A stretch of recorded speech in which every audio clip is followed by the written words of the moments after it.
Ya están habilitados para compartir por aquello.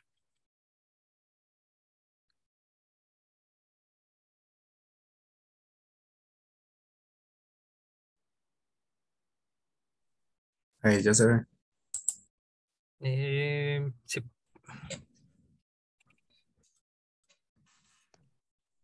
Ok, buenos días, profe, compañeros y compañeras. A continuación, David y mi persona Daniela les presentaremos un caso de microinjerto in vitro en el que se evaluó el uso de tres patrones distintos para la producción de Citrus reticulata, también conocido como mandarina casi o naranja mandarina, libres del virus de la tristeza de los cítricos. En los últimos años se ha evidenciado una decadencia en la producción de cítricos, especialmente en la India, y se ha reportado que esto se atribuye principalmente a factores como plagas, enfermedades bacterianas, virales y fúngicas, así como a la deficiencia nutricional de las plantas. Cabe mencionar que el material vegetal infectado es la principal fuente de propagación del virus de la tristeza a los cítricos, que ha contribuido a numerosas pérdidas económicas.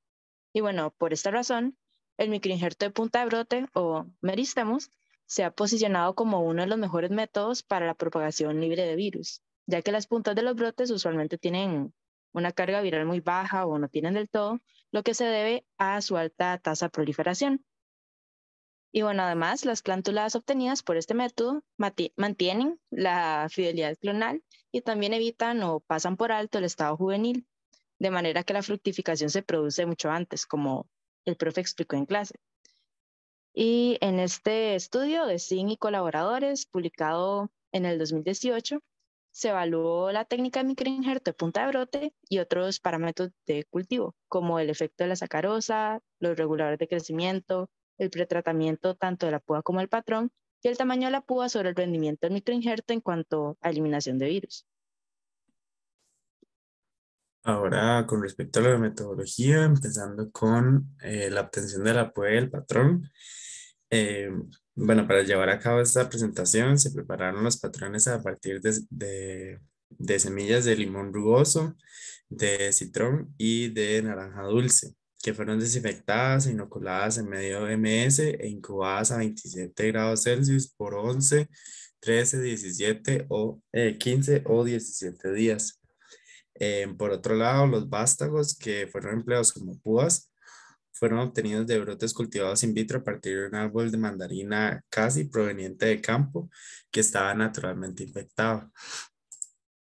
Posteriormente, para el microinjerto, eh, a los patrones se les extrajo la radícula junto con los cotiledones, dejando únicamente la región del epicótilo. Las puntas y los patrones decapitados fueron pretratados con diferentes concentraciones de quinetina que se pueden observar en la pantalla y de BAP que también se pueden observar en la pantalla por 10 minutos.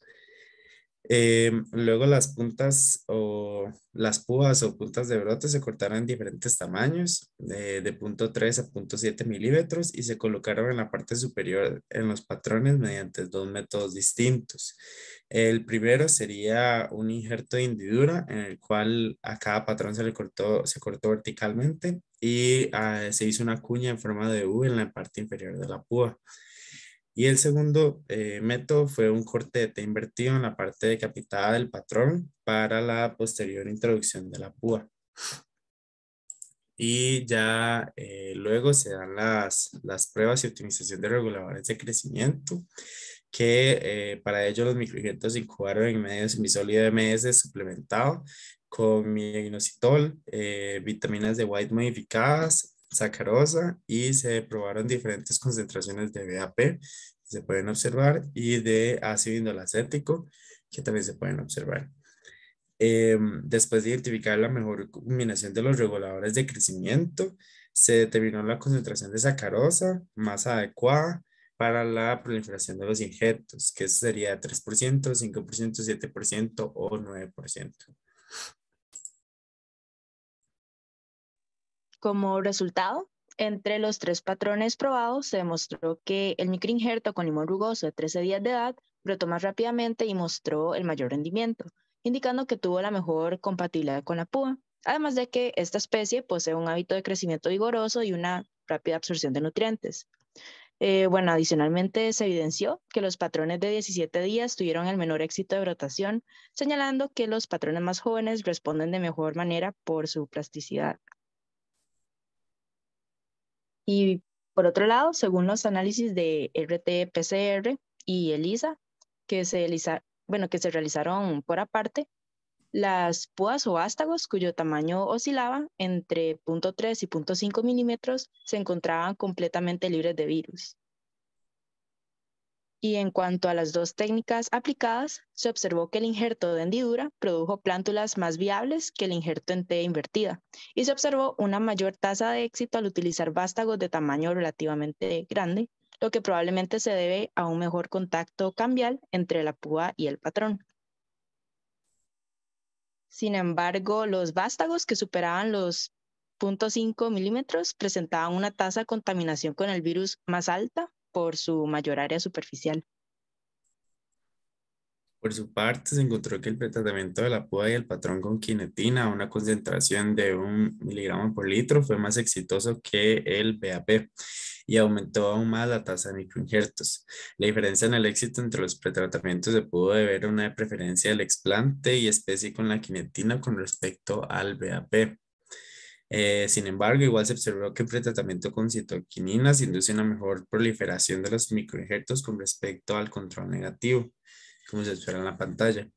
En general, las citoquininas proporcionan las condiciones ideales para la iniciación del callo, prevenir la desecación del tejido y diferenciación de los elementos vasculares.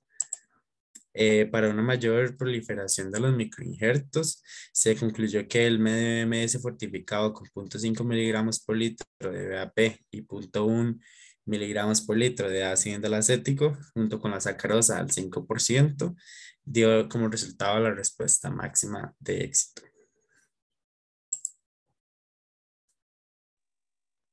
Y bueno, en síntesis, la técnica de microinjertos resultó favorable para prevenir la pérdida de la especie por el virus de la tristeza a los cítricos, lo cual puede ser beneficioso en la conservación y aumento de la producción en un futuro. Y este artículo muestra que pequeñas modificaciones en concentración, pretratamiento, compuestos y condiciones pueden tener buenos efectos en la interacción y compatibilidad entre los patrones y las púas. Y bueno, también les dejamos la referencia bibliográfica del artículo por si gustan consultarla, y eso sería todo por nuestra parte. Muchas gracias. Gracias. Muchas gracias, chiquillos.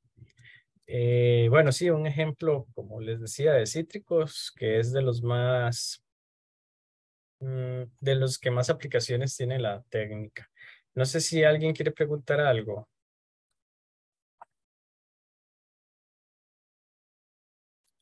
Si no, pasamos a la otra presentación,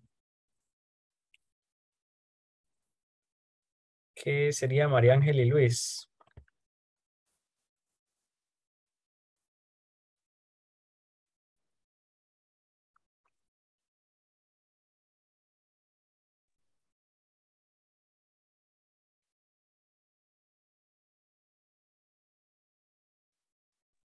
Y ahí se está viendo, ¿verdad? Sí, ya. adelante. Ok. Bueno, buenos días. Mi compañero Luis y yo les vamos a hablar un poquito sobre microinjertos. Acá elegimos un artículo en el que se habla del desarrollo del método y el uso en plantas hortícolas.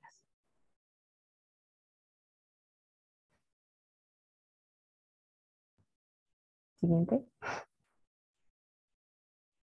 Primero, en cuanto a la técnica, usamos como referencia lo que se mencionó en este artículo y primero hicieron una desinfección con alcohol etílico en un periodo corto combinado con un tratamiento pues más largo de hipoclorito de sodio y algo que vimos que pasaban en varios artículos es que mencionaban el pardeamiento tisular, que es un problema bastante común a la hora de realizar la herida en la preparación tanto de las púas como del portainjertos. Y esto causa problemas con respecto a la oxidación. Y para minimizar este problema se tiene el uso de soluciones antioxidantes, lo cual se ha probado tanto en inmersiones como en el medio. Y pues esto varía con respecto a las especies. Y acá en la figura, en la parte de abajo, está el desarrollo desde el inicio, en el caso del porta injerto, en el que usualmente se lleva a cabo el cultivo in vitro de semillas para después cuando germinan perdón, la raíz se corta y se decapitan las plántulas para hacer uso, por ejemplo, del hipocotilo como el sitio de injerto. Y acá se pueden realizar diferentes cortes y posicionamientos, como realizar una hendidura en el patrón y un corte en forma de cuña en la púa. También se encuentran otros como el microinjerto apical o el microinjerto lateral, y en esta técnica se pueden emplear ciertos soportes que, como lo mencionó el profesor antes, permite apoyar y mantener juntos tanto el portainjerto como la púa para así lograr la proliferación de las células que van a conducir a la formación de un callo y posteriormente a la dediferenciación del tejido vascular para el transporte tanto de agua como de nutrientes. Y algunos de los soportes que se utilizan para mantener las dos piezas juntas son, por ejemplo, el papel de aluminio, el tubo elástico de alambre, puentes de papel y perlas de gel de alginato. Y estos se emplean mayormente a la hora de realizar este corte de cuña en la púa. Y acá se utilizó una plántula que fue germinada in vitro.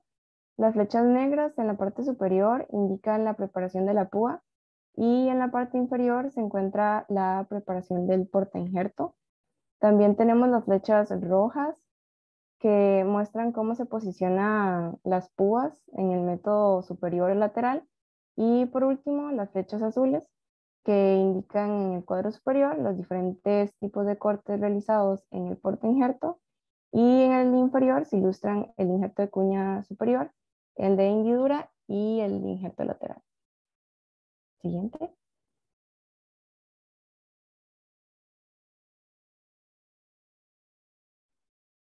En este artículo también se estaba como muy enfocado en la técnica de la micropropagación y cómo los microinjertos se utilizan eh, para, para solucionar o como una alternativa para problemas que se presentan en la micropropagación. Entonces, uno de estos casos sería para inducir la formación de raíces adventicias. Y es que el enraizamiento es pues, una de las etapas más importantes de lo que sería el proceso de micropropagación. Y para algunas especies, inducir estas raíces adventicias pues resulta una de las etapas más difíciles del proceso. Entonces es por esto que se han utilizado protocolos de microinjertación como una alternativa para superar estas dificultades. Entonces, un ejemplo de esto sería con la especie de Garcinia indica, en donde la inducción de raíz es pues, la parte más difícil de su proceso, es lo más limitante. Entonces, para esto se propuso un protocolo de microinjerto en donde las puntas de los brotes se injertaban repetidamente en plántulas juveniles que habían sido desarrolladas in vitro. Y de esta manera se restauraba la capacidad de enraizamiento. En este caso, como portainjerto, se utilizaban plántulas bueno, cultivadas in vitro de aproximadamente unos 2 meses. Y cuando ya se formaba la unión del injerto, aproximadamente entre 6 a 8 semanas, era cuando se cortaba la región apical de la púa y se volvía a injertar nuevamente en otro portainjerto. Entonces, se recomendaba esto de sucesiones de microinjertos para ir cada vez aumentando como esta capacidad de enraizamiento. Entonces, para este caso en particular, se menciona después de 5 microinjertos sucesivos, se obtuvo un 75% de éxito en lo que sería el proceso de enraizamiento y aclimatación.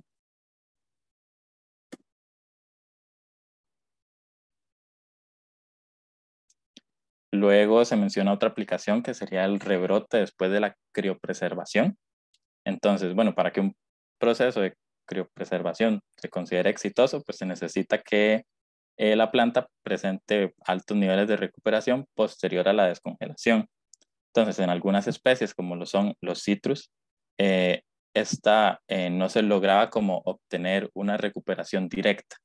Entonces, para esto es que se utilizan también las técnicas de microinjertación. Entonces, como portainjertos, en estos casos, para los cítricos, se utilizaba una plántula que se llama, bueno, Citranch carrizo, que a lo que entendiera como un híbrido entre unos cítricos y que tiene como muy buenas características para ser utilizadas como portainjerto. Y bueno, básicamente en el protocolo como tal se resultó en un 53% de rebrote promedio para 8 especies diferentes de cítricos.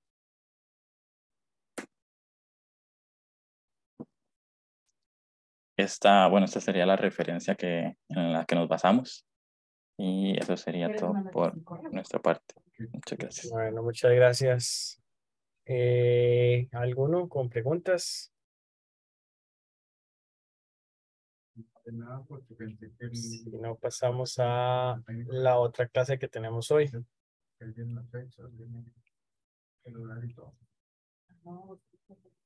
Entonces seguimos con esta clasecita, es un poquito más corta, que es la de cultivo de protoplastos. Bueno, estamos, como les decía, pues poniéndonos al día porque en laboratorio vamos un poquito más adelantados que en teoría. Entonces vamos con esta. Igual, cuando tengan dudas, nada más abren el micrófono y me dicen. Entonces, cultivo de protoplastos, básicamente nos ubicamos como antecedentes que desde hace mucho tiempo los mejoradores genéticos querían producir híbridos de plantas de diferentes especies, de especies muy diferentes. Ahorita vamos a ver unos ejemplos muy interesantes con respecto a eso. Pero algunos de esos cruces no eran posibles por polinización. También, bueno, algunas propiedades morfológicas no permitían distinguir entre el híbrido y sus parentales. Y uno de esos híbridos que se buscaban mucho por el mejoramiento genético desde hace muchos años era una planta que se llamó pomato o tomtato, que sí existe, pero diferente a como se quería. Esa planta básicamente no es esta, ¿verdad? Esta era solo una broma. En esta es la que se buscaba, una planta que produjera tomates en la parte aérea y papas en la parte radical, ¿verdad? En la parte subterránea. Esta planta existe, pero por injertación, no por fusión de protoplastos. Pero se quería que por medio de algún cruce o alguna estrategia de mejoramiento genético se lograra esto, ¿verdad?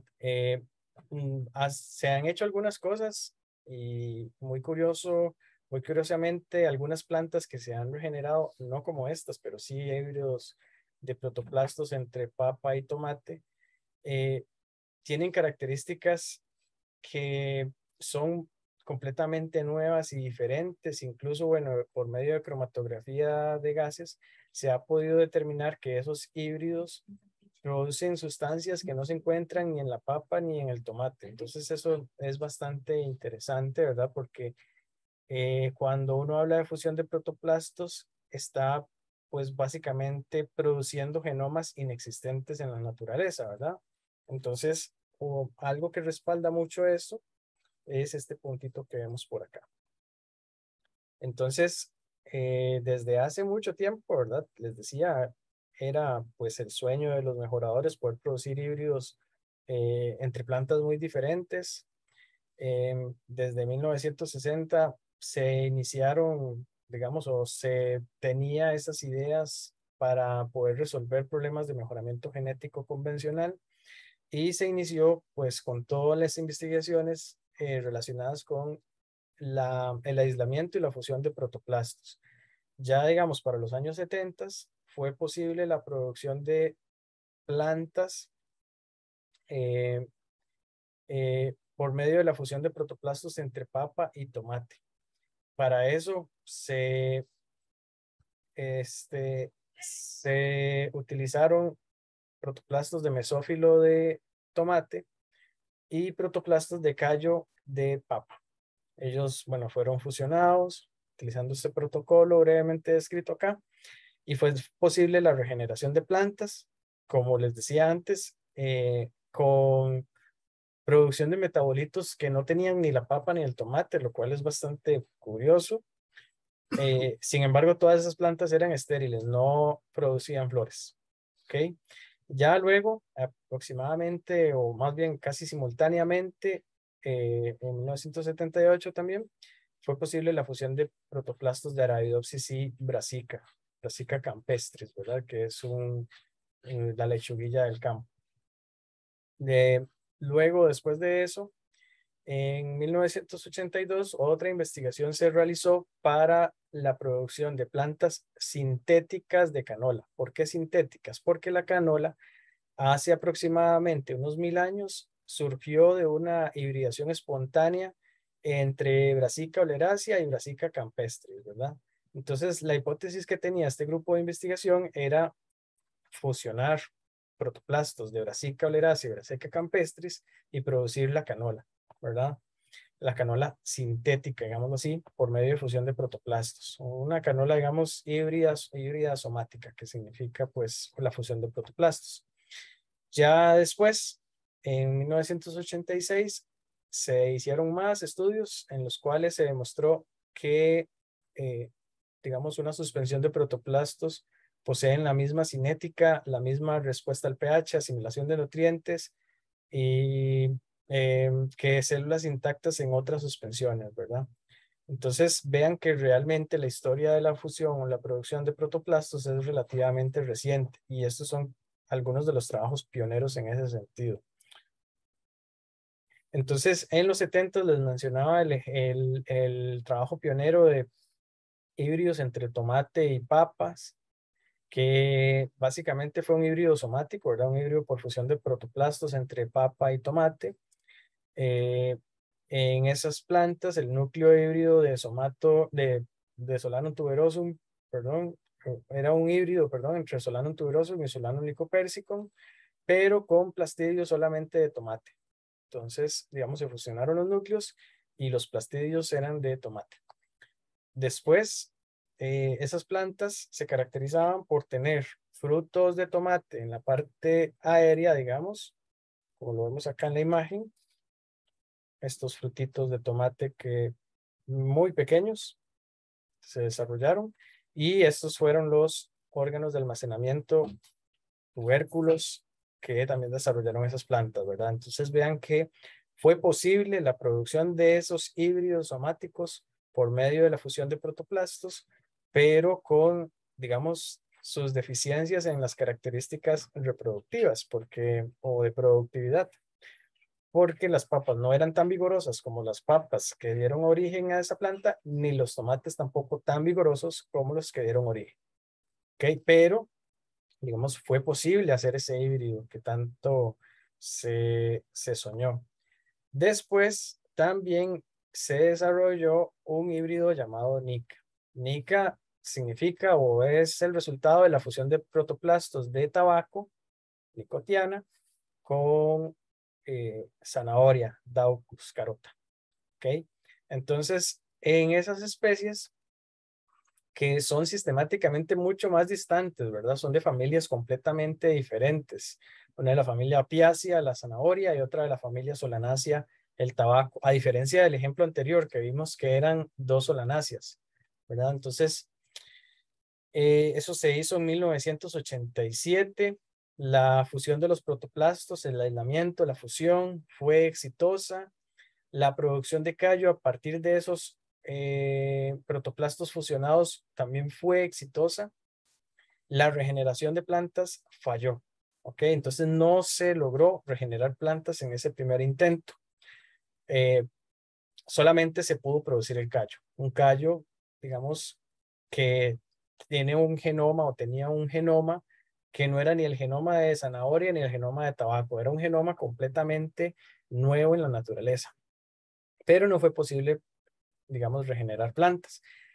La forma de solventar esa problemática de regeneración de plantas fue que a la hora de fusionar los protoplastos se destruyera el genoma de la zanahoria. O sea, todos los cromosomas de la zanahoria fue destruido por irradiación con rayos X. Entonces, digamos, tenemos los protoplastos de zanahoria aislados, los protoplastos de tabaco aislados, pero agarramos los de zanahoria y los irradiamos con rayos X para que todo su genoma se destruya, queden solamente los plastidios. Entonces, ahora sí, los fusionamos y ahora sí fue posible la producción de plantas NICA. Estas plantas NICA tienen un hábito similar a las plantas de tabaco. Véanlo acá. Esta es una planta de tabaco, digamos, silvestre, digámosle así, o natural, creciendo in vitro, y este es el híbrido Nika, también creciendo in vitro. Entonces, vean que el hábito de crecimiento es muy similar. Sin embargo, esas plantas híbridas Nika tienen hojas bastante más delgadas. Entonces, estas plantas son, digamos, un híbrido entre tabaco y zanahoria, creciendo como una planta completamente nueva en la naturaleza. Esto es algo que, digamos, es el sueño de muchos mejoradores genéticos, poder combinar genomas o plantas que en la naturaleza no es posible. Acá, digamos, se combinaron genomas solamente de plastidios y de mitocondrias, porque es para poder solventar el problema de la regeneración, tuvo que destruirse el genoma del núcleo de la zanahoria, ¿verdad? Pero fue posible la fusión de de esas dos especies. Entonces, básicamente, bueno, el objetivo original del cultivo de protoplastos era la producción de nuevos genomas, nuevas plantas inexistentes en la naturaleza, diferentes a las plantas o los parentales que dan origen a ellas, pero digamos, ese objetivo de, digamos, producir nuevos genomas, actualmente es mucho más fácil hacerlo por medio de otras estrategias, como por ejemplo la transgénesis, ¿verdad? Que ya se hace más, digamos, rutinariamente para muchas aplicaciones. El primer ejemplo exitoso de la transformación genética de protoplastos fue conseguido en Suiza por este grupo, y básicamente lo que hicieron fue emplear un vector viral para transferir resistencia a canamicina en protoplastos de tabaco. Entonces, esos protoplastos aislados de tabaco fueron transformados con resistencia a canamicina.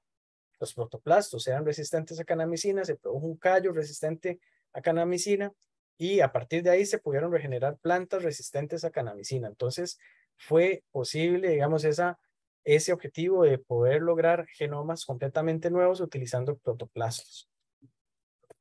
No fusión, pero sí al menos utilizando protoplastos. Entonces, ¿cuáles características tienen los protoplastos aislados? Primero, para aislar los protoplastos tenemos que eliminar la pared celular. Ahorita vamos a hablar un poquito de los protocolos. Entonces, inicialmente, cuando quitamos esa pared celular, los protoplastos van a tener una forma esférica. Después de 70 horas de que los protoplastos son aislados, cuando eliminamos, digamos, las enzimas de celulasas para eliminar la pared celular, 70 horas después de que se aíslan los protoplastos, ya la pared celular se comienza a regenerar, como vemos acá en esta imagen, y pasan de tener una forma esférica como esta a una forma más oblonga como esta de acá. Cuando ya la pared celular se comienza a regenerar. Aquí vemos ya en esta fotografía cómo esa pared celular comienza a producirse. Y después de que la pared es regenerada, ocurren las divisiones celulares. O sea, no se sabe por qué, pero es necesario que la pared se regenere antes de que el protoplasto se pueda dividir. Entonces, es un prerequisito que dejemos que la pared celular se regenere para que los protoplastos puedan reproducirse, digamos, en una suspensión celular común. ¿Cuáles características tienen los protoplastos aislados? Otras, más bien, tenemos, por ejemplo, una característica que, digamos, en inglés, en los libros de texto le llaman budding, pero más o menos es como una brotación de protuberancias, como lo podríamos llamar en español, del protoplasto. Entonces, el fenómeno consiste en que cuando el protoplasto comienza a regenerar la pared, si no se consigue regenerar completamente la pared, por estos espacios donde la pared no se regeneró, empiezan a salirse protuberancias de citoplasma, ¿verdad? Y esos protoplastos, digamos, no son viables, van a morir aproximadamente, por ahí decía, si no me equivoco, no sobreviven, digamos, todos los protoplastos que presenten ese fenómeno van a morir, puesto que no pueden dividirse, ¿verdad?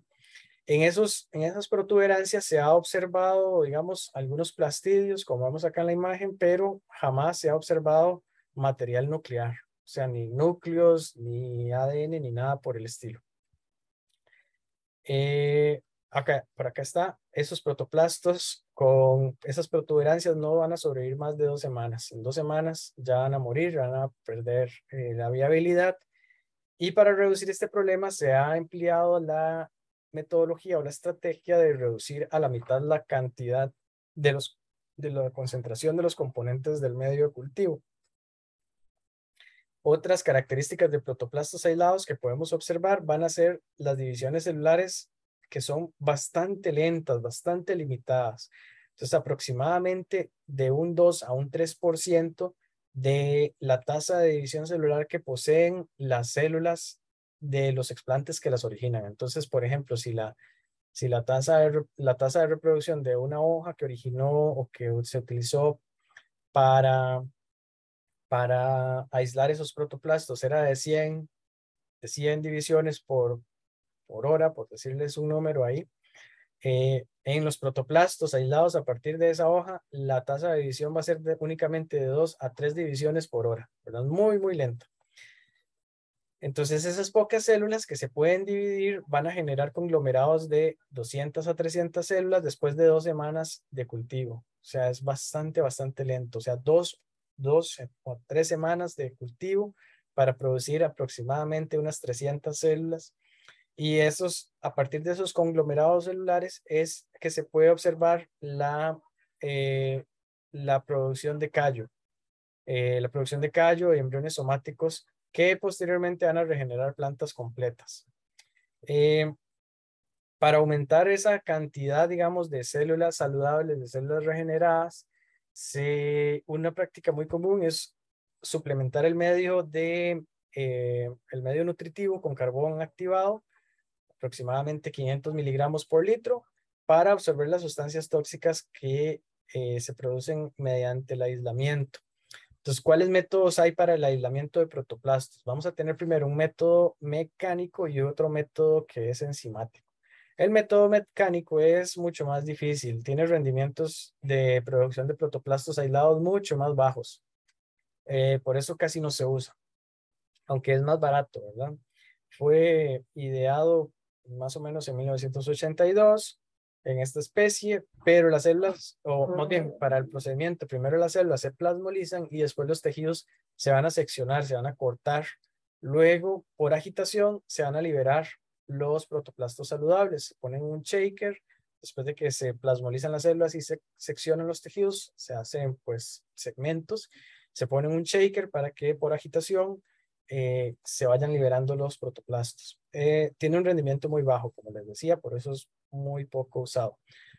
¿Por qué hacemos esa plasmolización? Primero, porque necesitamos desprender la pared celular de la membrana celular y luego de eso, entonces ya vamos a tener los protoplastos sin pared celular aislados.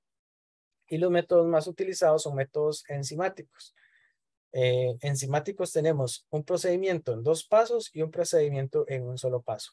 El procedimiento en 2 pasos es, digamos, menos usado, tiene tratamientos más cortos y vamos a usar primero una incubación en pectinasa, que va a ser una enzima macerosima o macerasa, que va a degradar las láminas medias. Entonces, al degradarse esas láminas medias, van a soltarse las células, ¿verdad? Y en un segundo paso, incubar con celulasa, que va a disolver las paredes celulares de esas células que se liberaron. Y el procedimiento más usado, que es en un solo paso, es un poquito más lento, los tiempos de incubación son más lentos, son mayores, digamos. Y los tejidos primero van a ser seccionados, ¿verdad? A diferencia del procedimiento en 2 pasos, donde, digamos, el seccionar los tejidos no es un requisito, se puede hacer para facilitar el proceso, pero no se menciona en la literatura que se haga rutinariamente. Entonces, en un solo paso, sí, necesitamos primero seccionar los tejidos y después de que son seccionados, vamos a incubarlos en una solución enzimática con las 2 enzimas, con la pectinasa y la celulasa, en una mezcla, en un solo paso y con un tiempo de incubación un poco más lento que el método de un paso, perdón, de 2 pasos. Entonces, esto es un protocolo general de aislamiento. Primero vamos a tener, por ejemplo, estos en Brassica campestris, ¿verdad? La lechuguilla del campo. Vamos a tener las plantas desarrolladas in vivo. Aislamos las hojas, las desinfectamos con un procedimiento común de desinfección, con etanol, hipoclorito de sodio, lavados con agua destilada estéril. Posterior a eso, las hojas desinfectadas se van a cultivar o se van a incubar por 15 minutos en un medio nutritivo con 0,4 molar de manitol.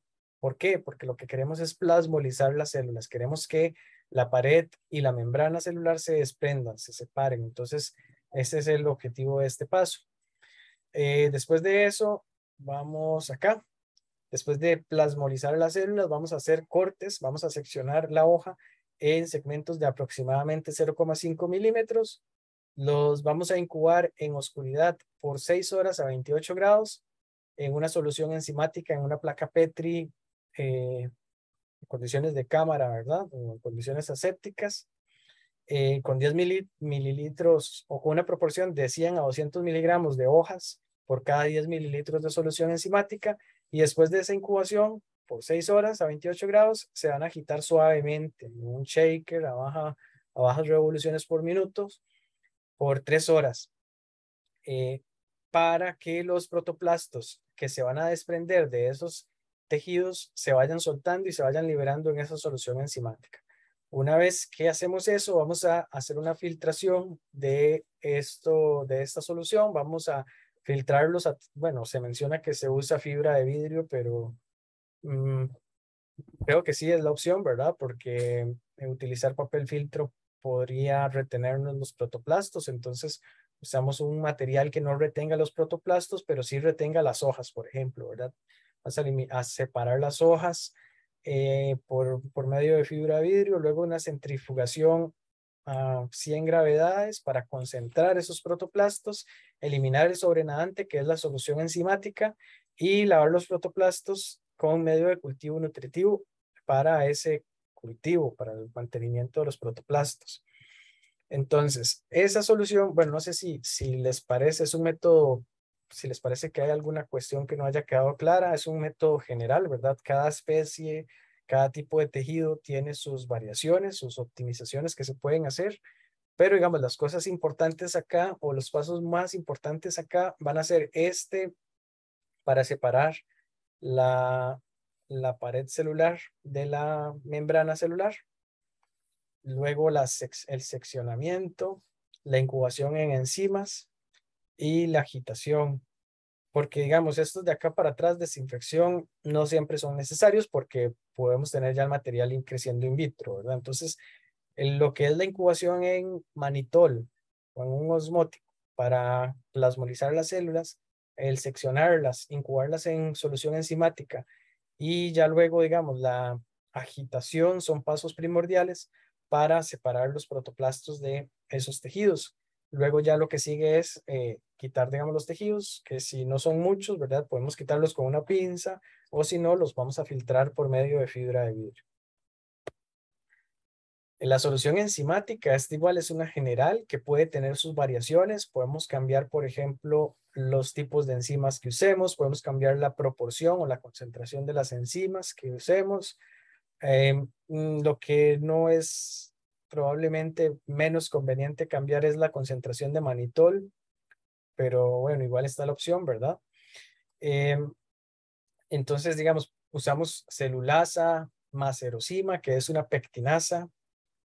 Al igual que otra pectinasa y dextransulfato de potasio para estabilizar el medio.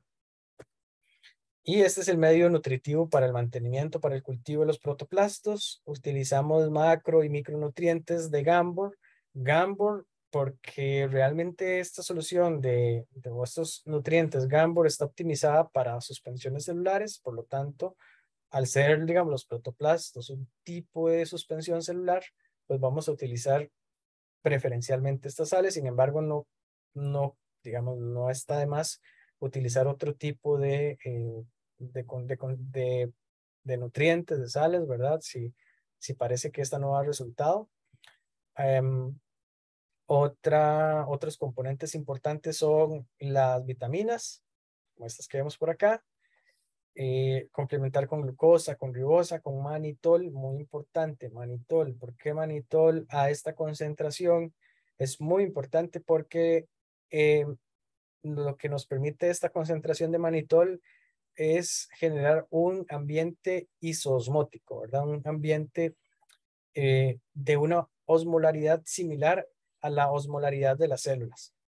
Entonces, utilizamos esta concentración, 0,5 molar de manitol. Esta aquí no solo es molar, ¿verdad? 0,5 molar de manitol. Y bueno, después podemos utilizar 2,4-D, BAP y ácido naftaleno acético para promover la división celular.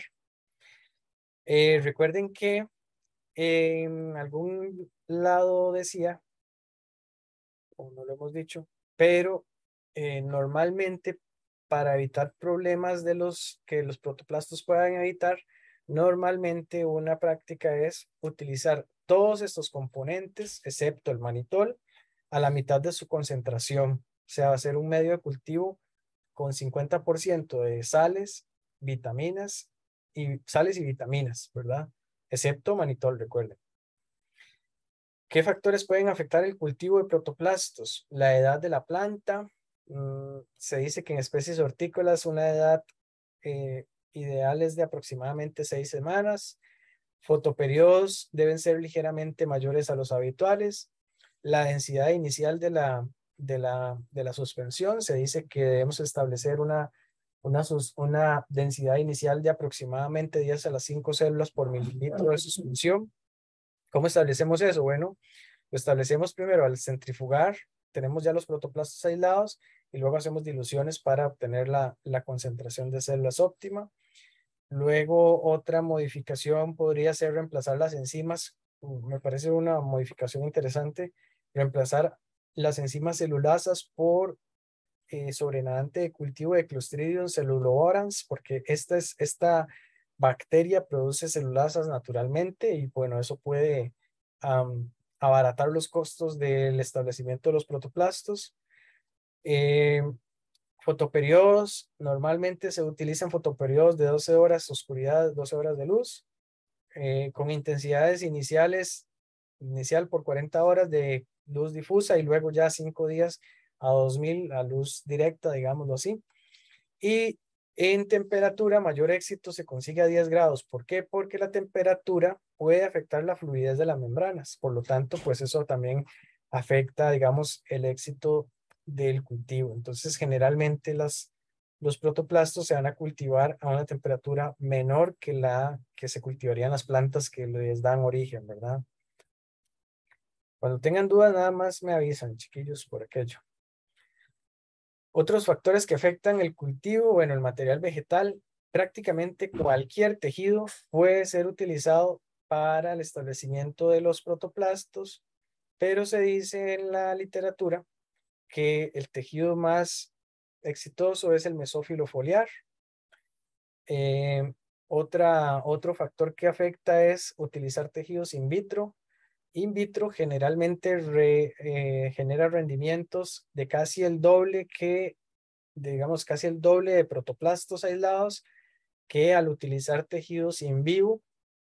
Entonces, pues por ahí está la opción que es importante utilizar, porque probablemente eso se deba porque in vitro los tejidos son mucho más suaves, digámoslo así, mucho más tiernos, más susceptibles a los tratamientos que estamos aplicando con enzimas y demás, a la degradación enzimática de sus paredes, y por lo tanto, pues el éxito es un poco mayor que en tejidos in vivo, que ya están sometidos a estreses mecánicos. Por lo tanto, ya por más, digamos, juveniles que sean las plantas, pues van a tener ya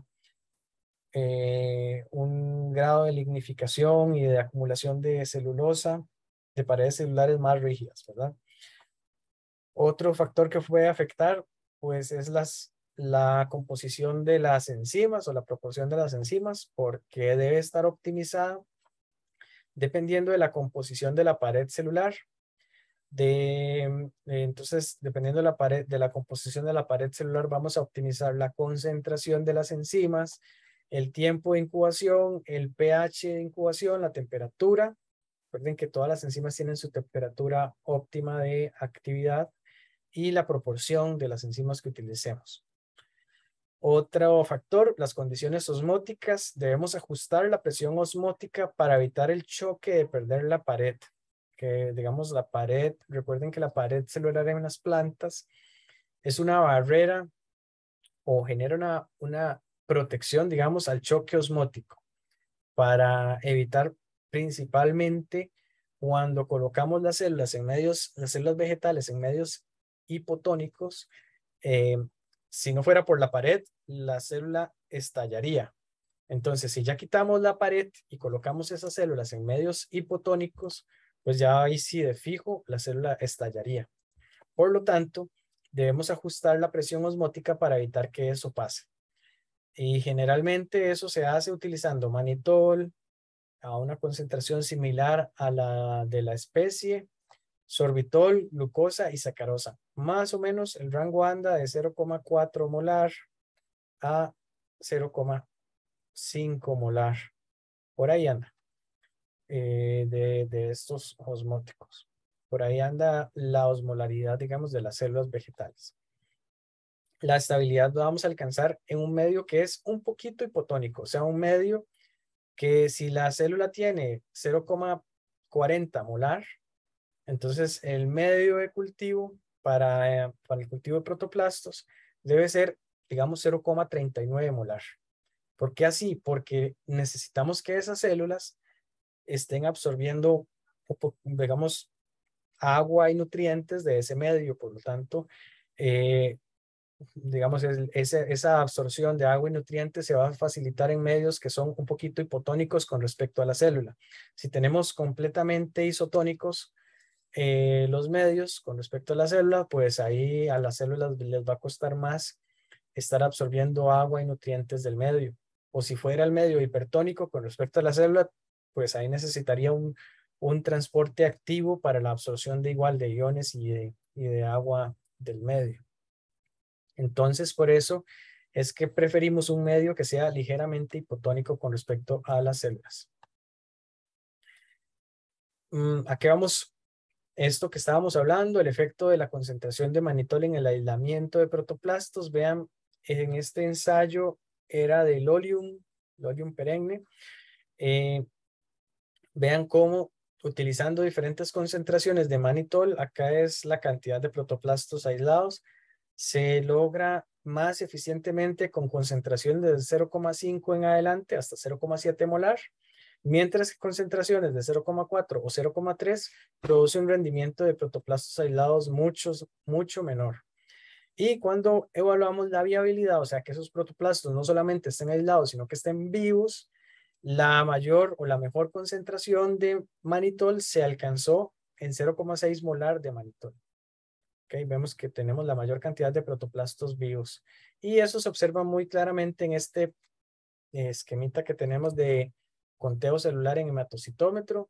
Vemos las concentraciones de 0,3, 0,4, o tenemos poquitos protoplastos, 0,5, todavía, digamos, un poco más que estos anteriores. Ya en 0,6 molar y 0,7 tenemos las mayores cantidades. Bueno, en 0,6 se nota que las cantidades de protoplastos aislados son mucho mayores que en todas.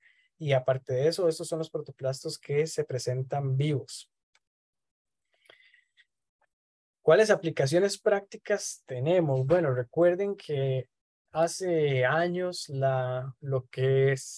con lo que se soñaba era poder generar híbridos de la especie que uno quisiera, ¿verdad? Que si ustedes querían papas subterráneas y tomates en la parte aérea, se pudiera lograr. Y así, digamos, hay muchos ejemplos de plantas que se pensaban o se quería tener, ¿verdad? Por ejemplo, bueno, las zanahorias en la parte radical, digamos, con tabaco en la parte aérea, eso bueno, me pareció demasiado interesante a mí. Eso es como el sueño que se tenía siendo, digamos, o pensando mucho en ciencia ficción, ¿verdad? En cuestiones, pues, que realmente su estabilidad, digamos, es bastante baja. Por lo tanto, esas cosas se han dejado un poco de lado y ahora, digamos, esas aplicaciones de fusión de protoplastos entre plantas muy diferentes son cada vez menores, ¿verdad? Son ejemplos o son, digamos, casos que cada vez se hacen menos. Ahora, ¿qué se hace? Bueno, por ejemplo, fusión de protoplastos de, digamos, variedades de la misma especie. Eso sí, ¿verdad? Que queremos aprovechar características de una variedad que no tiene esta otra variedad y que no hay posibilidad de reproducción sexual, pues la fusión de protoplastos, que es, voy a ponerlo por acá para que quede escrito en algún lado, que es la hibridación somática. Ay, la hibridación somática, ¿verdad? O sea, es un proceso de hibridación como si fuera un cruce, pero somático, no sexual. Ahora, digamos, esto se hace más que todo con especies más emparentadas entre sí, que se quiera aprovechar características de interés de una y la otra y que su reproducción sexual sea menos posible, no es probable, no es posible hacerla, digamos. ¿Qué aplicación sí tiene pues bastante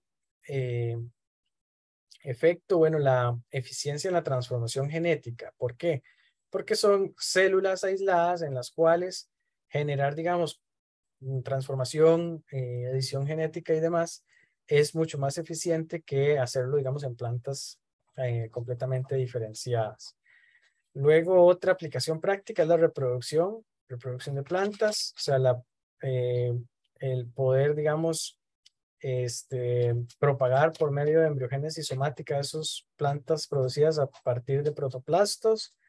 Luego la producción de metabolitos también. Esos protoplastos tienen, al ser una suspensión celular, podrían utilizarse para la producción de metabolitos secundarios.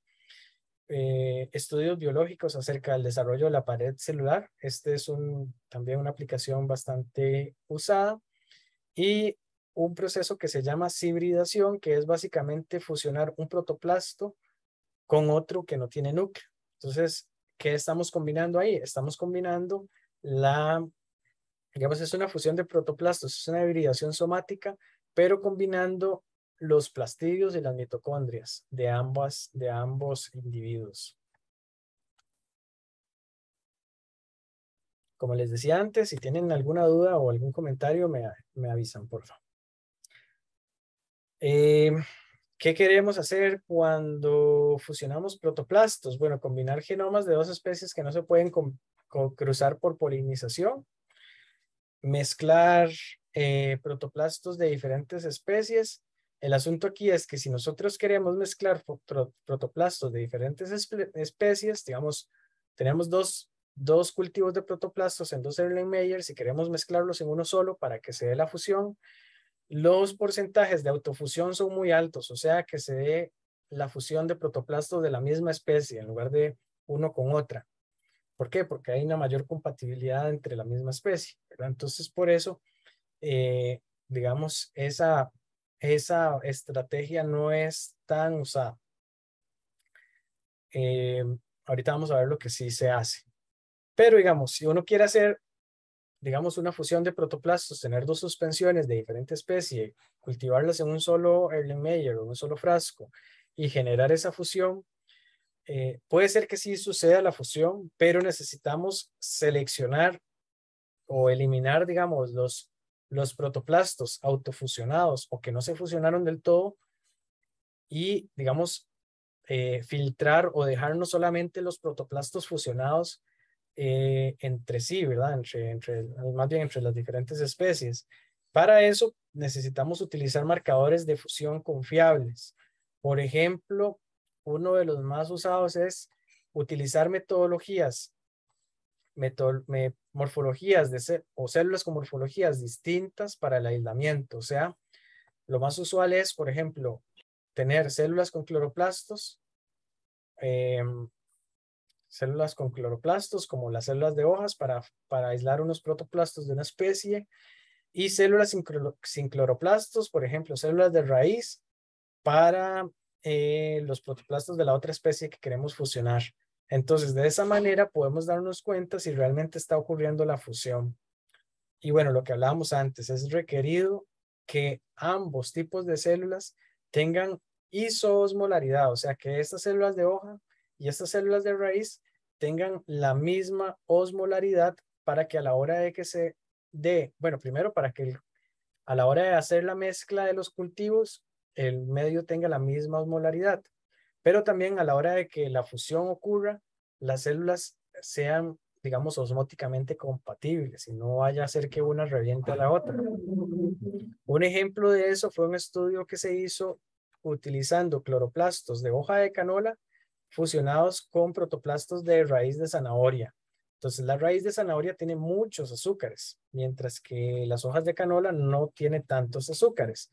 Entonces, los protoplastos de canola en ese proceso de fusión explotaron literalmente, ¿verdad? En el proceso, debido a los altos contenidos de azúcares que tienen las células de zanahoria, ¿verdad? Entonces, para ese tipo, digamos, para evitar ese tipo de cosas, tenemos que buscar que, está bien, podemos usar células con diferentes morfologías, pero con la misma osmolaridad. Acá vemos un ejemplo de cómo ocurre esa fusión. Básicamente, primero las células se van a ir pegando entre ellas, ¿verdad? Se van a ir acercando. Acá tenemos células de una especie, no recuerdo el nombre, a partir de células de raíz, con hojas de kale, ¿verdad? Que es pues familia de los repollos, que están pegaditas una con la otra. Vean cómo esta tiene, la de kale, una morfología muy diferente con respecto a las células de la otra especie. ¿Ok? Entonces vean cómo entonces si estas dos se combinan, se llegan a combinar, es muy fácil determinar porque el protoplasto va a tener, digamos, morfológicamente va a tener las dos características, ¿verdad? Las características de ambos parentales. Otros marcadores, por ejemplo, pueden ser la producción de pigmentos como antocianinas, como vemos acá en la imagen. Queremos fusionar este protoplasto, esta especie que produce antocianinas con esta especie que no los produce. Entonces vean cómo un fusionante efectivo va a tener ambas morfologías, aparte de que es mucho más grande con respecto a los que le dieron origen. Como vemos acá, estos son como los que tienen que fusionarse para que se origine ese fusionante eficiente, ¿verdad? Entonces, utilizar pigmentos es una forma bastante interesante. Otra estrategia que se usa para la fusión de protoplastos, como lo vimos hace un rato, es la irradiación con rayos X para destruir parcialmente el genoma de uno de los parentales, o como pasó en las plantas NICA, para destruir completamente el genoma nuclear de la zanahoria y poder generar la fusión efectiva entre zanahoria y tabaco. Fue necesario pues irradiar con rayos X para que la regeneración de plantas pudiera ser posible, ¿verdad? Ese proceso de irradiación para destruir parcialmente el genoma de uno de los parentales disminuye la recalcitrancia de la fusión y la recalcitrancia también de la regeneración. Y generalmente se utilizan dosis de 50 kilorats, que son aproximadamente unos 500 Gray. Son dosis que realmente son relativamente altas, pero en radiación de rayos X, ¿verdad? No son radiaciones de tan alta energía, digámoslo así. Entonces, para lograr eso, se ocupan tiempos de exposición bastante altos, aproximadamente un par de días. Esos daños en los cromosomas pueden generar eliminación de cromosomas.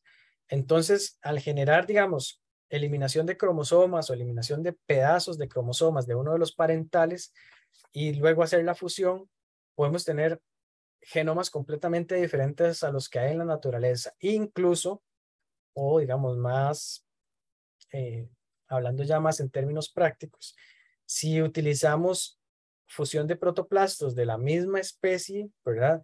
Y lo que hacemos es eliminar, tenemos dos líneas parentales, digamos, de la misma especie, tenemos un protoplasto 1 y un protoplasto 2, ¿verdad? Digamos que a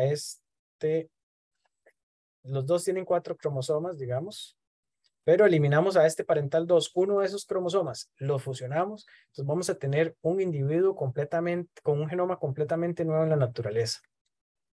Otra cosa que se puede hacer es utilizar tejidos haploides para la producción de protoplastos. Entonces, igual podemos tener un parental diploide, ¿verdad? Un protoplasto parental diploide con un protoplasto parental haploide, fusionarlos y tener teóricamente un triploide, pero ahí va a ocurrir un desorden, digamos, un desorden metabólico bastante grande, por lo tanto, no se va a cumplir, digamos, esa triploidía en todos los cromosomas, pero lo que sí se va a cumplir es que va a generar genomas completamente diferentes a los que hay en la naturaleza. Digamos, algo que también tenemos que tener en cuenta es que no solamente estamos fusionando el genoma de los núcleos, sino también podemos generar fusión de genoma de los plastidios, ¿verdad? Y eso también tiene sus ventajas a la hora de hacer mejoramiento genético. Hablamos de que si queremos distinguir de los fusionantes, digamos, entre ambos parentales, con, por ejemplo, un autofusionante, o sea que los protoplastos se fusionen entre la misma especie, necesitamos marcadores morfológicos como producción de antocianinas o producción o utilizar morfologías diferentes, ¿verdad? O sea, usar células de raíz con células de hojas para producir protoplastos. O si no, lo que podemos hacer es pues comprarnos un micromanipulador, que es un equipo pues bastante caro. Es el mismo equipo, por cierto, que se usa en la fecundación in vitro para personas, ¿verdad? Es un micromanipulador que básicamente lo que es un microscopio invertido con, digamos, formas de, pues, poder unir o acercar esos tejidos o esas células, más bien, esos protoplastos, de forma precisa, con agujitas, evidentemente, ¿verdad? Con micropipetas. Lo que hacemos entonces para asegurarnos de que estamos haciendo o que estamos obteniendo solamente fusionantes y no autofusionantes, sino fusionantes heterogéneos, digámosle así, es en una placa Petri colocar solamente un protoplasto de un parental y un protoplasto del otro.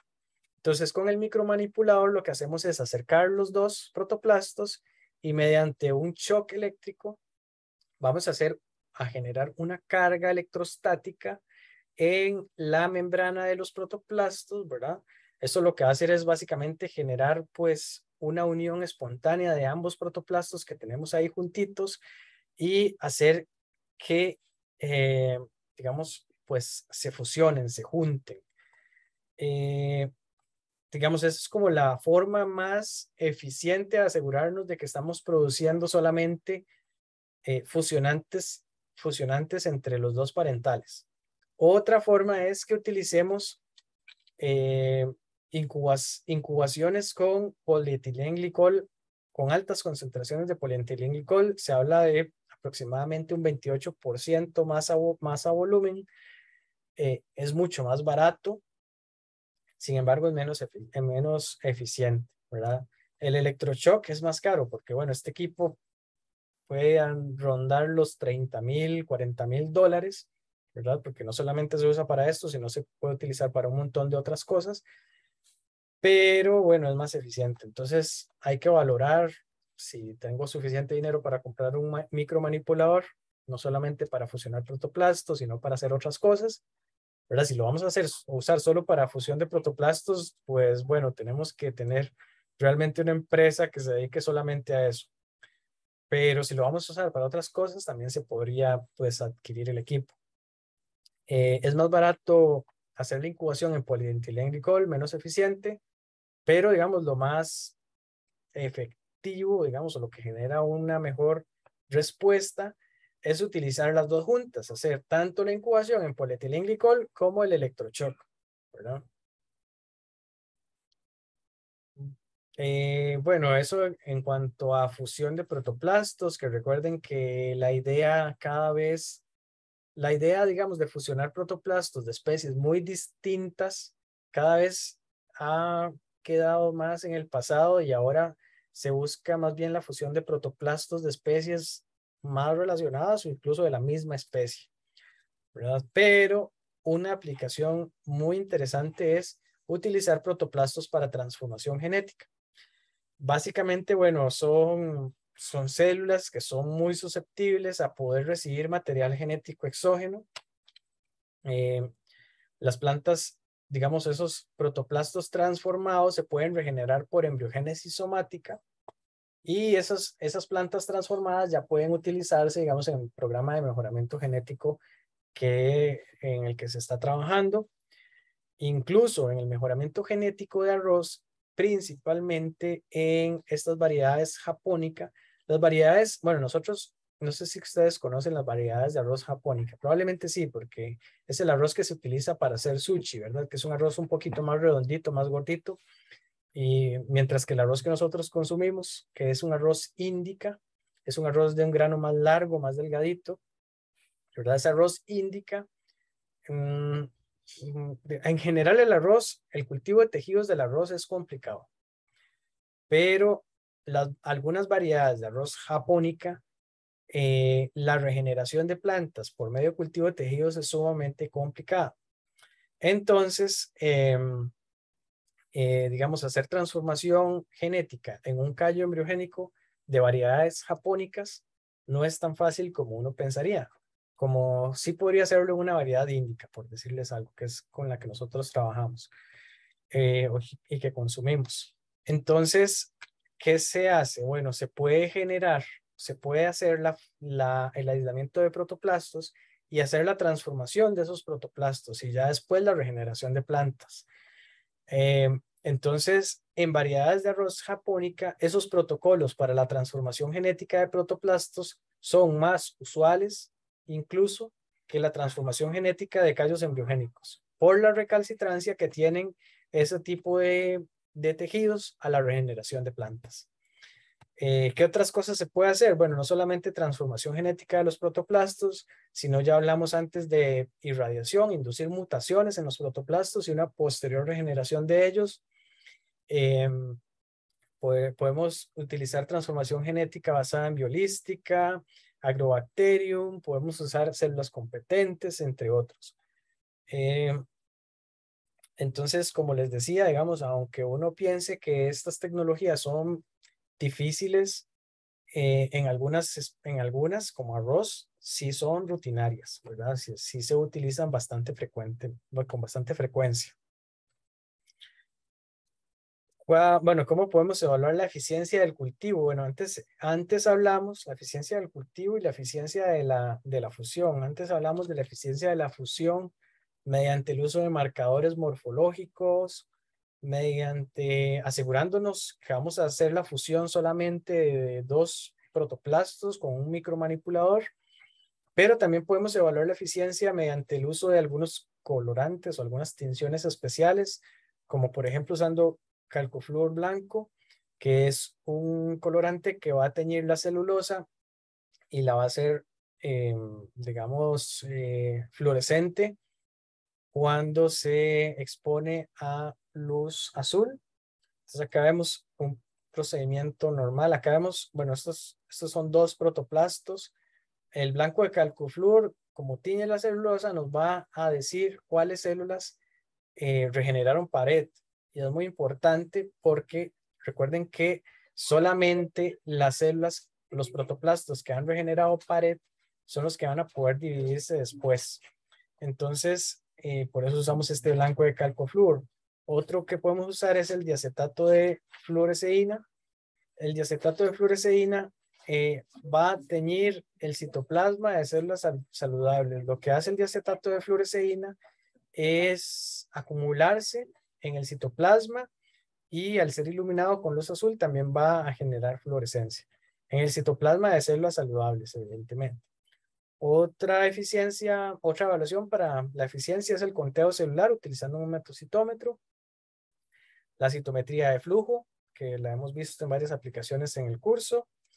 Podemos usar azul de metileno y azul de Evans. Ya vamos a ver cada uno con detalle. Ese es cómo funciona la tinción con diacetato de fluoresceína. Básicamente, lo que hacemos es incubar los protoplastos con ese reactivo.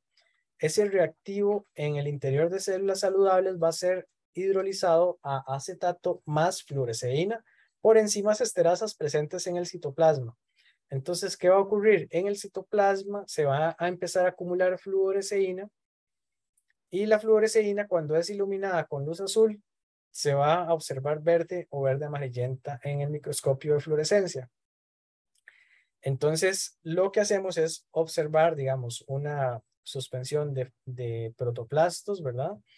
Y vemos, digamos, comparamos varias imágenes. Por ejemplo, esta es una imagen de fondo claro.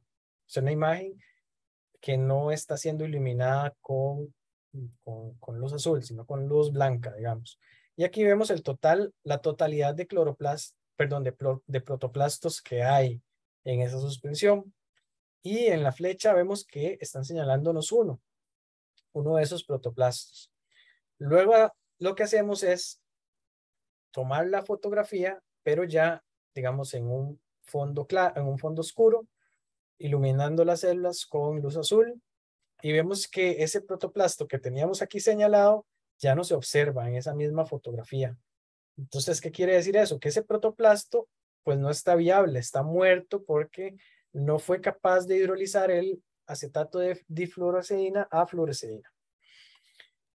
Acá vemos lo mismo, es el mismo caso, tenemos una suspensión en fondo claro para ver la totalidad de protoplastos que hay y luego tomamos la fotografía en fondo oscuro con luz azul y vemos que hace falta una o digamos una o más células. Ahí pues el cálculo del porcentaje de viabilidad se hace con base en el total de células abajo. Entonces, hacemos así, viabilidad es igual a número de células fluorescentes, digamos, entre el número total de células, entre el total.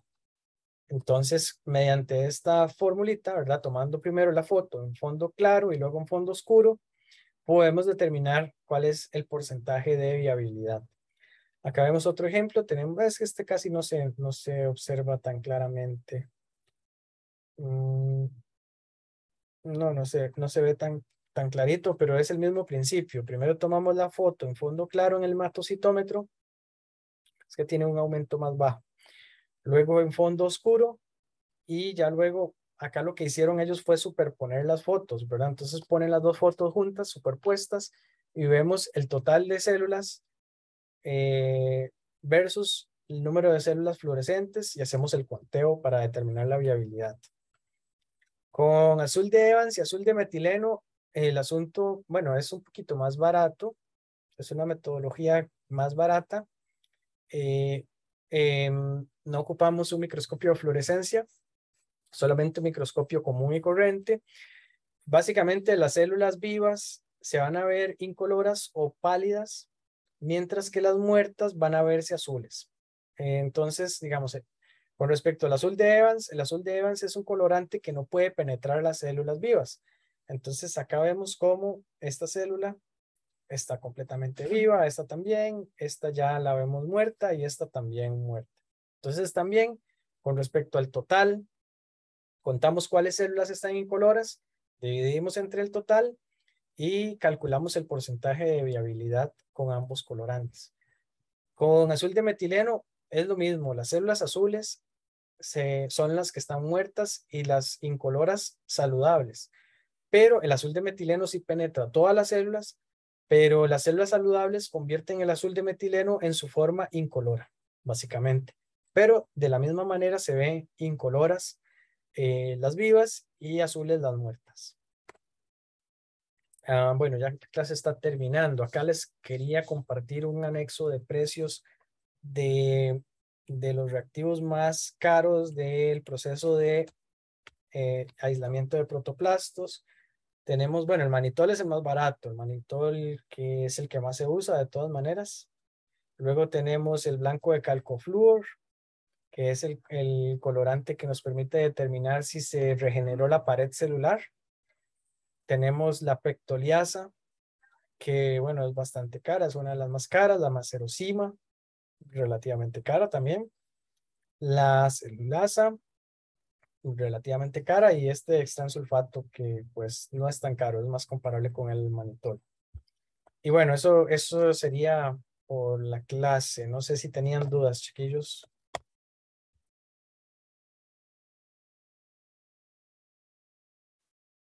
Bueno, si entonces no tenemos dudas, bueno, si hubieran dudas, nada más me escriben por cualquier cosa o si no, lo podemos discutir la siguiente semana. En el Tec Digital les puse las clases. Más tarde les pongo la grabación también por aquello. Ya casi nos equiparamos con el laboratorio, ¿verdad? Que es lo que vamos un poquito más adelantados. Ahorita vamos a las presentaciones que faltan. Dice que sigue la presentación de Victoria y Nicole y Angélica y Raquel. Por si están listos, listas. Sí, profe, ya compartimos. Ok.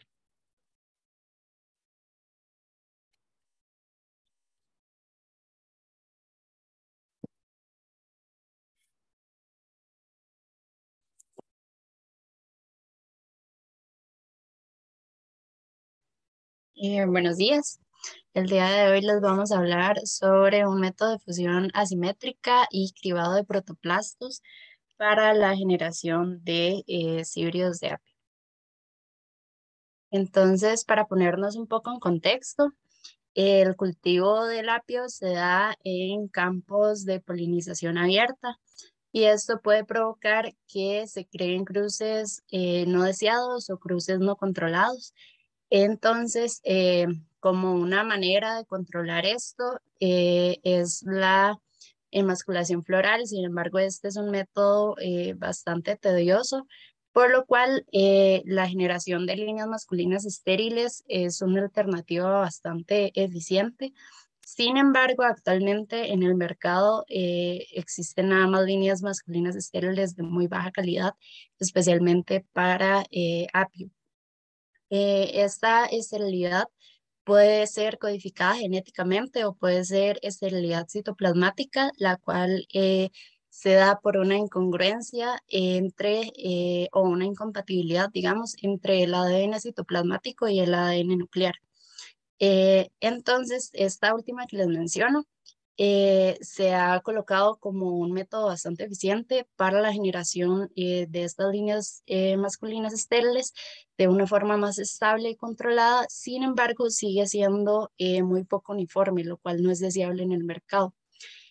Por lo que se necesitaba la generación de líneas masculinas estériles más estables y también de un protocolo para los receptores, un método de inactivación del ADN nuclear y del ADN citoplasmático, y también un método para la fusión de protoplastos, pero para la generación de híbridos interespecíficos o entre distintas especies, y esto para poder generar estos híbridos que les hablaba a partir de líneas estériles. Entonces mi compañera les va a comentar un poco de cómo lograron hacer esto. En cuanto a la metodología empleada, esta se compuso de 6 pasos generales que se van a describir a muy grandes rasgos porque se emplearon diferentes especies y no solo diferentes especies, sino también diferentes variedades. Entonces, hay muchas condiciones distintas que tuvieron que probar. Pero bueno, primeramente se seleccionó el material vegetal.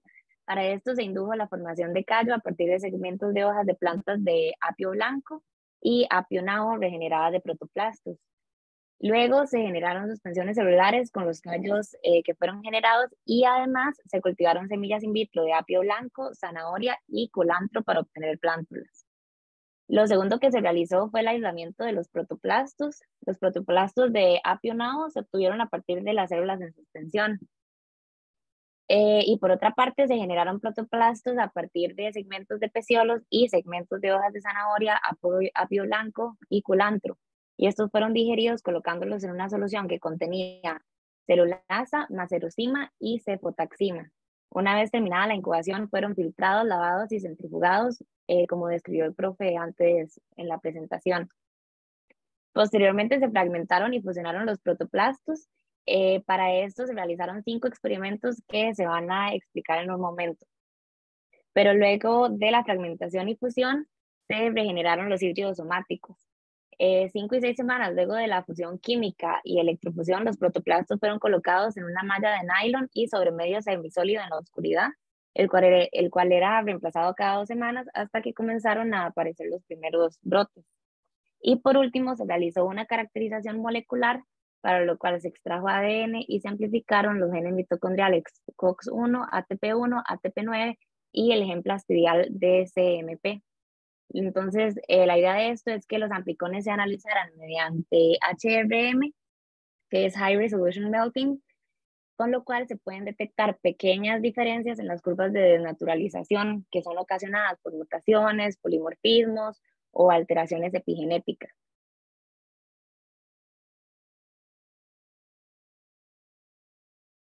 En cuanto al paso 3, que fue en el que se realizó la fragmentación y fusión de protoplastos, como les mencioné anteriormente, se llevaron a cabo 5 experimentos. El primero de ellos fue la inactivación de los protoplastos donadores empleando luz ultravioleta, esto para prevenir la transmisión del ADN nuclear. Entonces los protoplastos de zanahoria, apio blanco y culantro se expusieron a luz ultravioleta por 0, 2, 4 y 6 minutos, después de lo cual se cultivaron nuevamente. La tabla 1 nos muestra los porcentajes de viabilidad de los protoplastos inmediatamente después de ser aislados, así como 7 días después del tratamiento con luz ultravioleta. Y se puede observar como en todos los casos el porcentaje de viabilidad disminuyó, incluso en el tratamiento que no se expuso a luz ultravioleta. Como segundo paso, se realizó la inactivación de los protoplastos aceptores empleando yodoacetamida, con el propósito de lograr una inactivación mitocondrial. Los protoplastos de apio nao se expusieron a yodoacetamida 10 milimolar durante 0, 10, 15 y 20 minutos. Después fueron lavados y cultivados. La tabla 2 muestra los porcentajes de viabilidad de los protoplastos inmediatamente después de ser aislados y 7 días posterior al tratamiento. Y se puede observar que los tratamientos de 15 y 20 minutos resultaron letales para la línea de apio nao Diamant 23 y 25. En el tercer experimento se emplearon marcadores fluorescentes para monitorear los eventos de fusión, para verificar que las técnicas elegidas son capaces de inducir la fusión de los protoplastos, básicamente. Entonces, los protoplastos aceptores de apio nao fueron tenidos con FDA, que es uno de los colorantes que acabamos de ver en la presentación del profe, que son los que se observan de color verde, y los protoplastos donadores fueron tenidos con calceína AM, que son los que se muestran en azul. Entonces, las células donantes y aceptoras fueron mezcladas en proporción 1:1 y fueron fusionadas químicamente o por el choque eléctrico. Lo que observamos en la figura 1, bueno, las imágenes A y B son imágenes tomadas empleando filtros distintos, lo que permite ver una de las dos tinciones, digamos, por separado. Y la imagen C muestra el traslape de las tinciones. Entonces ahí ya se puede observar, digamos, la célula híbrida, que es la que está señalada por la flecha. Como cuarto paso, una vez que se verificó que sí era posible inducir la fusión, se realizaron fusiones preliminares de los protoplastos. Entonces se emplearon distintos parámetros de fusión, entre ellos diferentes voltajes y distintas cantidades de pulsos.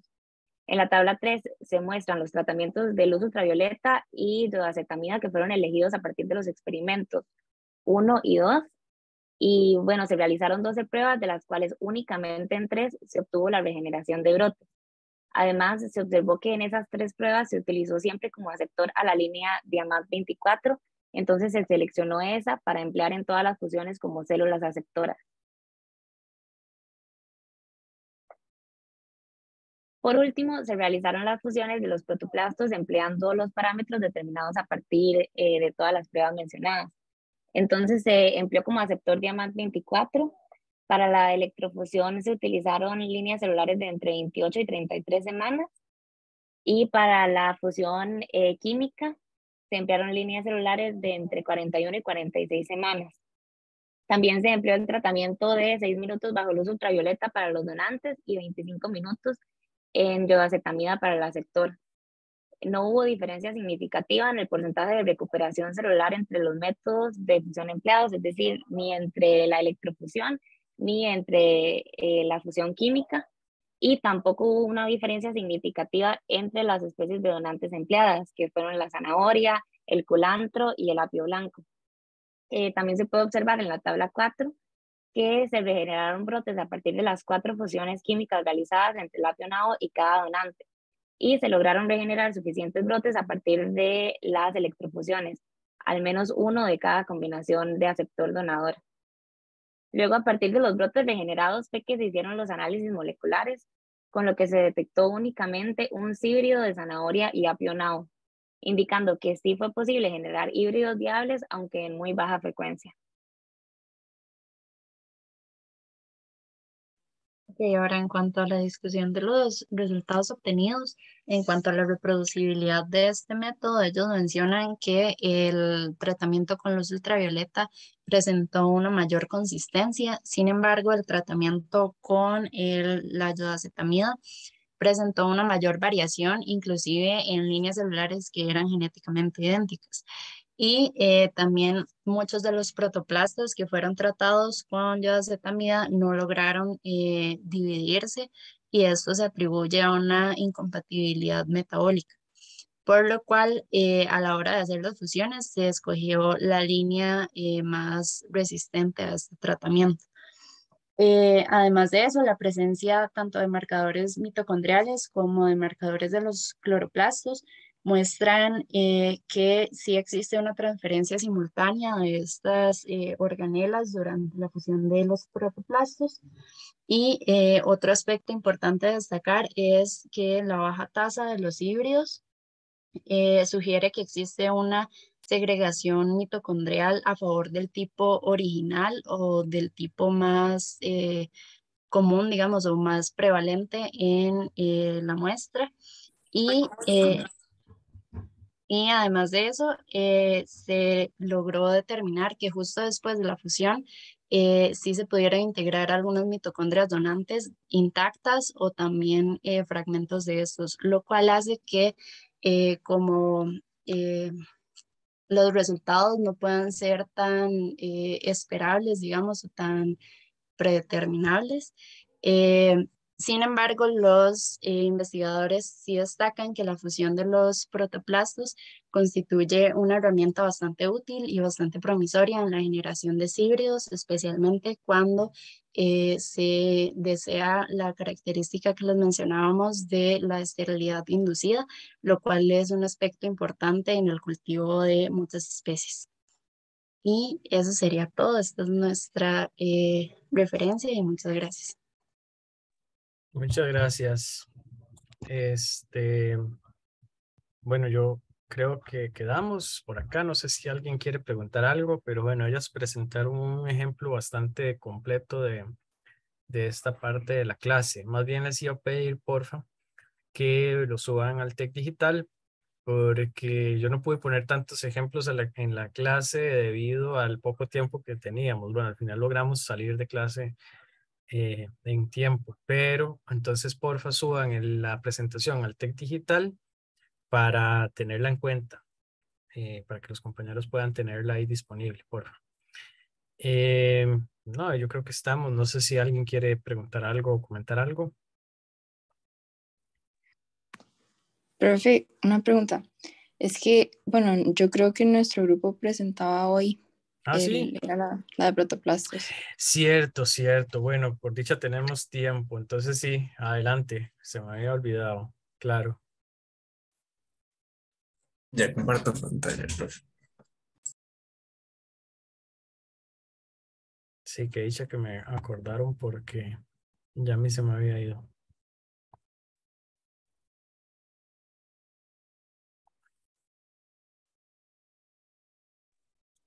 Creo que ahí se ve, ¿verdad?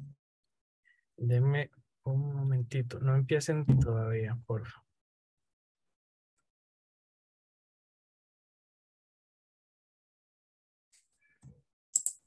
Vamos a ver, dice el grupo. Voy a fijarme que coincidan los nombres. Dice Marilyn, Tatiana, Camila, David y María Paula. Sí, está bien, perfecto, adelante. Perfecto.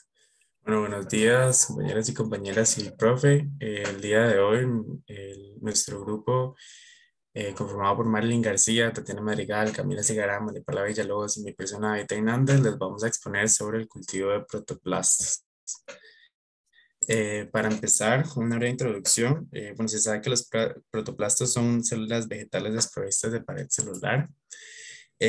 Y para su obtención se realizan diferentes pasos que son necesarios para una adecuada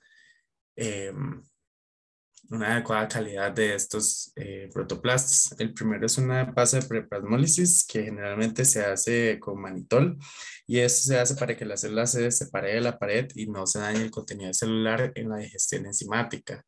Cabe destacar que no todos los investigadores realizan este paso, pero es un paso de prevención y para que la digestión enzimática se dé de la forma más adecuada posible.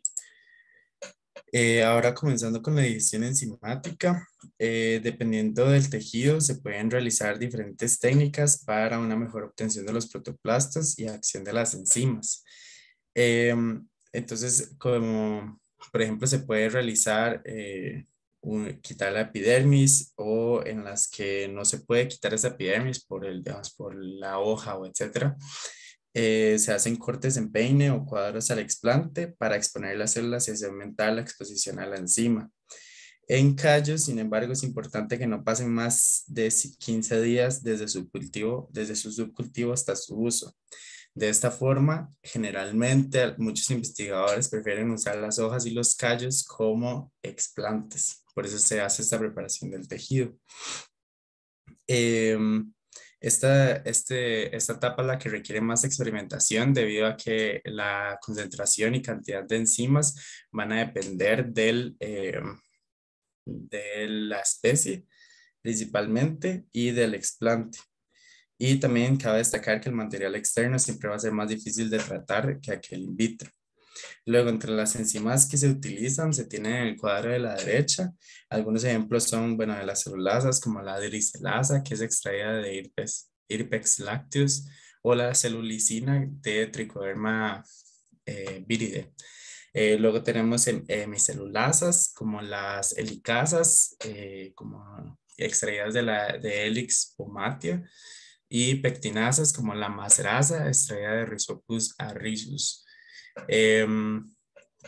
Bueno, estas son las tres enzimas que principalmente se utilizan porque son los tres principales componentes de la pared celular.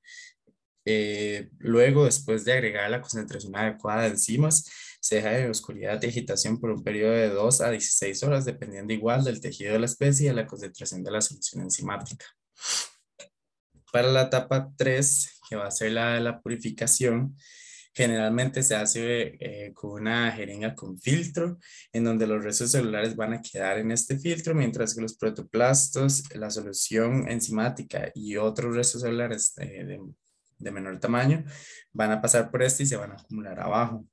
Esto se va a centrifugar después y luego se remueve el sobrenadante, que va a ser la solución enzimática, mientras que el pellet se va a dejar, que el pellet es lo que contiene los protoplastos y otros restos celulares, y se va a resuspender en una solución de alta concentración de sacarosa y el medio de cultivo, que se va a agregar lentamente por la pared del tubo para que estos dos no se mezclen.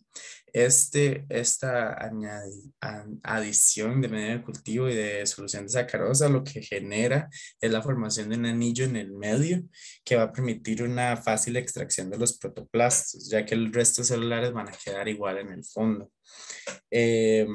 A los protoplastos se le van a hacer, los protoplastos que son extraídos, se le van a hacer varios como lavados, en donde se agregan medio de cultivo, se centrifuga para eliminar el exceso de azúcar.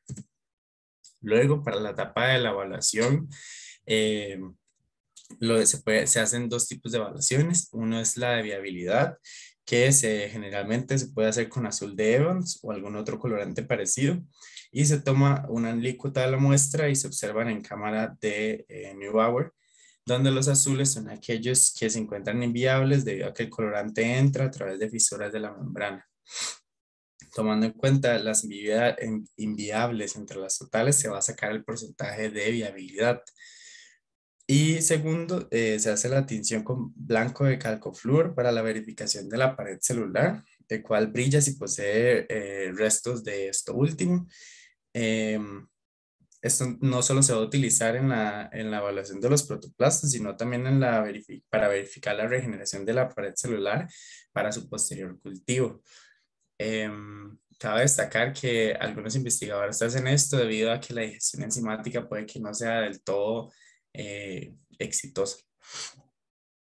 Y ya por último, en la etapa de cultivo, se va a colocar los protoplastos en una placa Petri con una gota de medio de cultivo adecuada para la especie, y esto no se puede secar hasta que se forme un microcallo.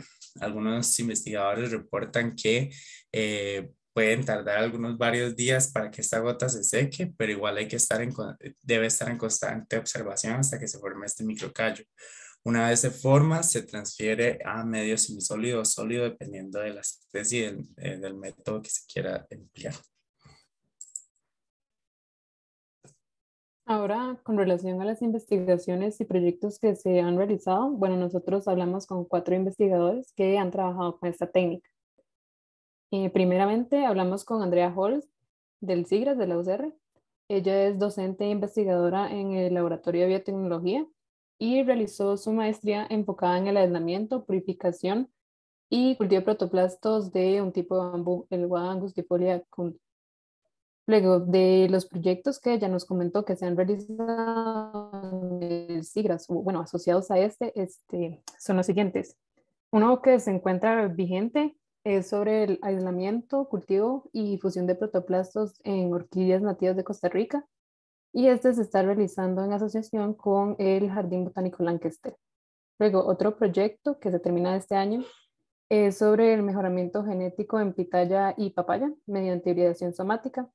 Y esto es con el fin de obtener pues híbridos somáticos a partir de la fusión de protoplastos de diferentes especies vegetales de interés comercial, como los que podemos ver en pantalla. En el caso específico de la papaya, esta se logró cultivar, pero no se han obtenido regenerantes. Y además de algo de lo que ella nos mencionó es que se debe trabajar más en las metodologías de fusión, ya que por diferencias en los protoplastos, en este caso nos mencionaba el tamaño, puede llegar a afectar los resultados. Para la pitaya, se estableció una metodología para separar los protoplastos de diferentes especies y realizar una fusión, pero no se ha podido generar un híbrido, ya que una de las especies no se le logró digerir bien la pared celular.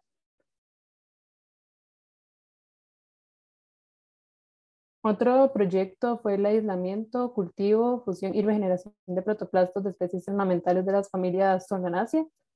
Y esto fue básicamente para establecer una metodología para estas especies vegetales. En este caso se trabajó con petunias y nicotianas y especies de estas, y sí se logró tener buenos protocolos con alta reproducibilidad y alto rendimiento de protoplastos. Y otro proyecto que cabe mencionar es que se han realizado mejoramientos y regeneración in vitro de naranjas de cultivadores locales como es de la costa y también de Washington, y esto con el objetivo de conferirle características de resistencia a enfermedades, específicamente para hongos. Y a continuación podemos ver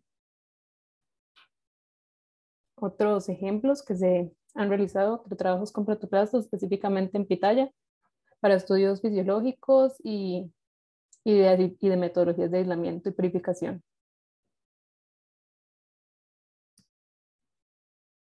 Bueno, otro de los entrevistados fue Wayne Montero. Entonces, él es biotecnólogo, es profesor en la Escuela de Ingeniería en Agronomía, posee una maestría en biotecnología y actualmente vive en Australia. Él ha sido como de los investigadores que ha tenido mucha experiencia y conocimiento en los protoplastos y ha realizado como varias investigaciones en varias plantas y con distintos fines. Entonces, la primera que está bueno, es una revisión bibliográfica en el 2009 y bueno, se llama la identificación y selección de híbridos somáticos obtenida mediante fusión de protoplastos. Entonces, lo que hace es describir como varios métodos que están utilizados para la detección de híbridos somáticos, y lo que hace es como un listado que van de varios ejemplos utilizados a partir de 1974. Entonces incluye técnicas, entre ellas está como la selección por características morfológicas, micromanipulación, citometría de flujo y bueno, entre otras. Luego sí tiene como 3 investigaciones con vainilla y bueno, la primera es en el 2015, que lo que hizo fue publicar una investigación centrada en protoplastos, especialmente como en el aislamiento y en la electrofusión. Entonces lo que hace es como exponer la necesidad de mejorar el material vegetal de vainilla, y esto por la fusión de protoplastos, porque en ese momento había como muy poca información disponible. Entonces lo que se quiso hacer es como realizar protocolos de aislamiento y electrofusión que fueran un poquito más estandarizados, y esto para mejorar la reproducibilidad. Luego en la segunda son técnicas, herramientas biotecnológicas para aumentar la resistencia de Fusarium, porque bueno, se ha visto como que tiene alta capacidad de afectar cultivos, especialmente el banano, y pues esto es un gran problema como para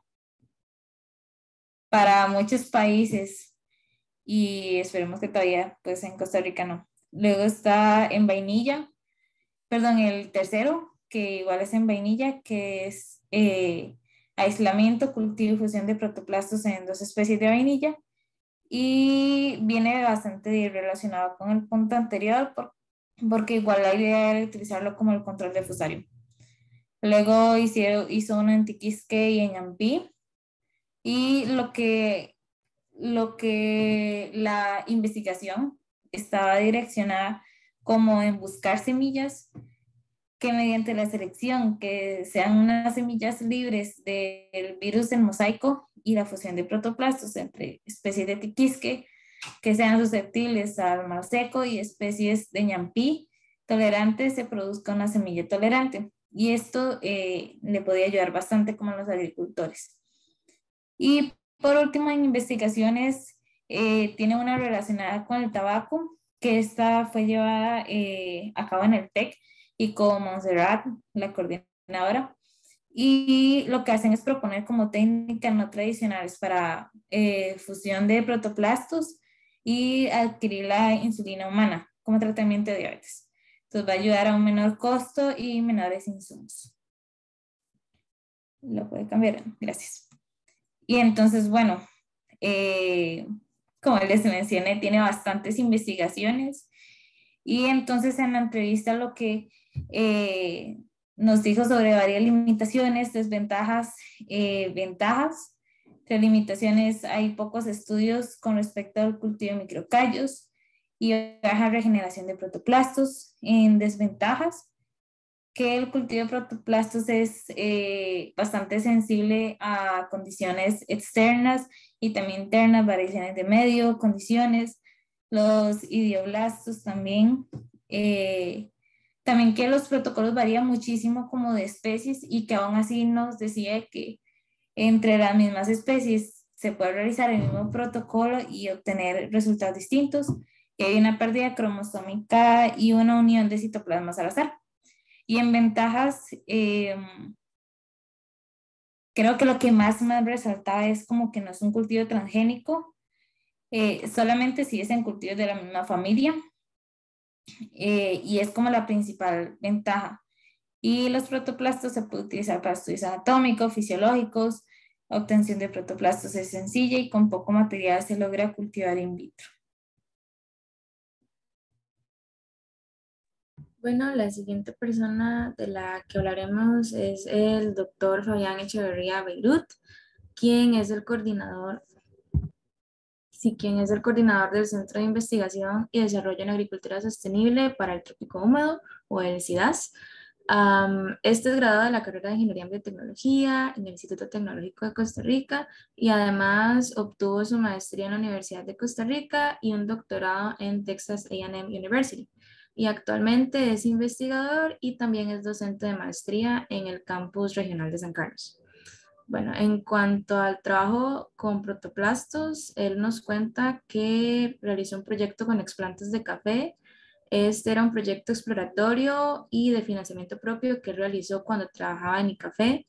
Y en este utilizó metodologías enzimáticas y mecánicas para la obtención de protoplastos. Sin embargo, tuvo pocos avances en este proyecto, principalmente porque al utilizar métodos mecánicos, el material se maltrataba mucho y oxidaba. Y además de esto, los reactivos que se utilizaban en los métodos enzimáticos eran muy costosos. Por lo tanto, al no obtener como los resultados que se esperaban, no se continuó con el proyecto. Aún así, comentó que en el CIDAS sí se han realizado proyectos con protoplastos, pero que estos han estado a cargo principalmente del máster Weiner Montero. Siguiente. Ok, a pesar de no contar con proyectos actuales relacionados con protoplastos, Fabián sí nos comentó su perspectiva respecto al uso de esta técnica. Y empezando con el hecho de que es más fácil trabajar con plantas gramíneas u ornamentales que con especies forestales, ya que es más fácil la obtención de resultados a partir de este material. También nos comentó que otros factores que determinan qué tan fácil sería la obtención de un protoplasto están relacionados con las destrezas de la persona que realiza la extracción o que trabaja con protoplastos, también como el tiempo disponible para realizar dichos proyectos, y también tiene que ver mucho con el material, si es ex vitro o in vitro, y también el objetivo de dicha obtención. A su vez, también nos mencionó que la fusión de protoplastos posee una baja posibilidad de ser exitosa, ya que esto va a depender mucho de la compatibilidad de las células y el resultado final puede ser viable o no, por lo que la especificidad en dichas fusiones juega un papel muy importante. Otras limitaciones que él también nos mencionó con respecto a la técnica es que es una técnica muy costosa, ya que los reactivos y el equipo que se requieren tienen un alto valor. Además del mantenimiento de la técnica es poco viable. También nos mencionó que los cultivos, no todos los cultivos son aptos para esta técnica, haciendo que este factor determine también qué tan laboriosa sea su ejecución. Y también nos mencionó la probabilidad de obtener el resultado esperado no siempre es muy alta, ya que no existe forma de realizar fusiones dirigidas o una digestión total de la membrana. Sin embargo, el uso de la técnica también presenta ciertas ventajas, principalmente el no involucramiento de la modificación genética, ya que se trabaja a nivel celular, por lo que no es considerado como un protocolo para la obtención de transgénicos. Otra ventaja es que permite adelantar cruzamientos en células somáticas, lo que ayuda a evitar que se espere hasta procesos de floración para realizar cruces o aplicar técnicas de hibridación en especies.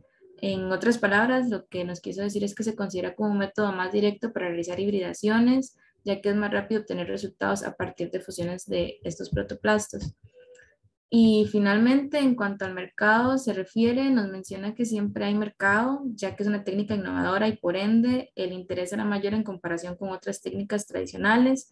Sin embargo, el establecimiento de esta técnica a nivel comercial es más costoso, donde también se tiene que añadir el hecho de que la técnica tiene que ser viable y presentar altos porcentajes de rendimiento.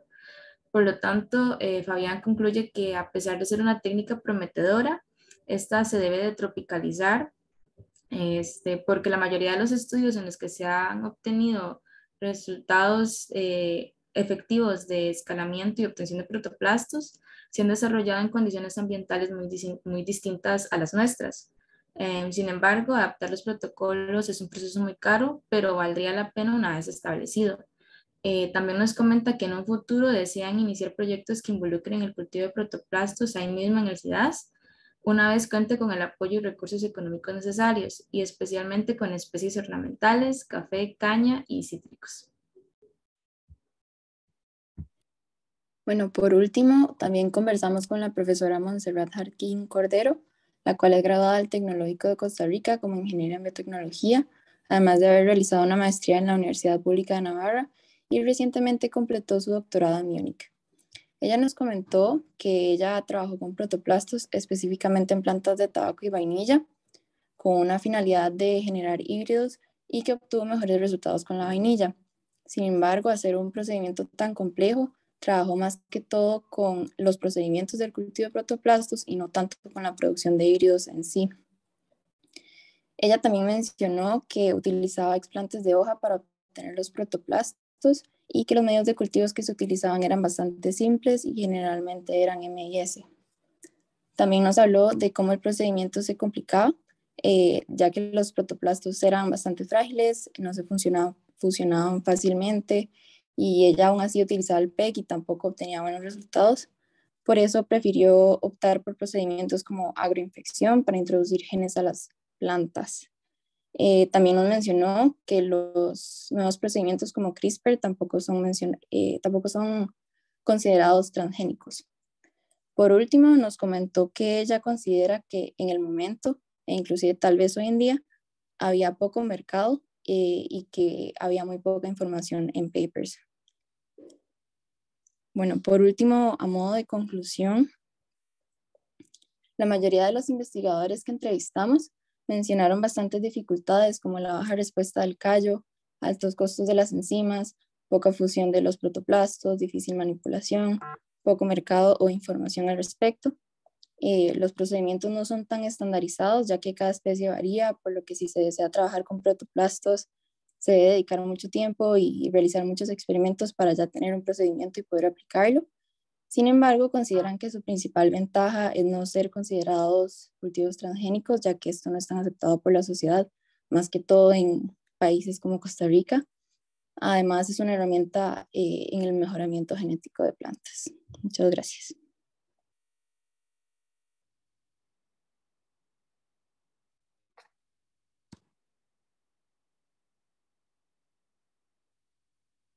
Gracias. Espérenme un momentito. Es que quería premiarlos a los que se quedaron hasta el final, entonces estoy poniendo unos puntitos extra.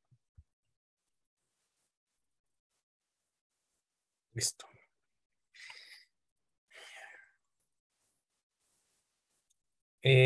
Bueno, quería preguntarles, compañeros, si ustedes, bueno, ahí hemos visto en la clase que el cultivo de protoplastos es una cosa difícil, cara. Yo creo que el cultivo de tejidos es de lo más complicado de hacer. Mi pregunta es esta. ¿Ustedes pensaban que en Costa Rica,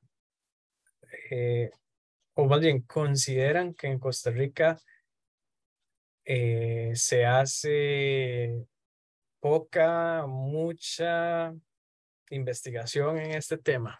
¿Qué opinan?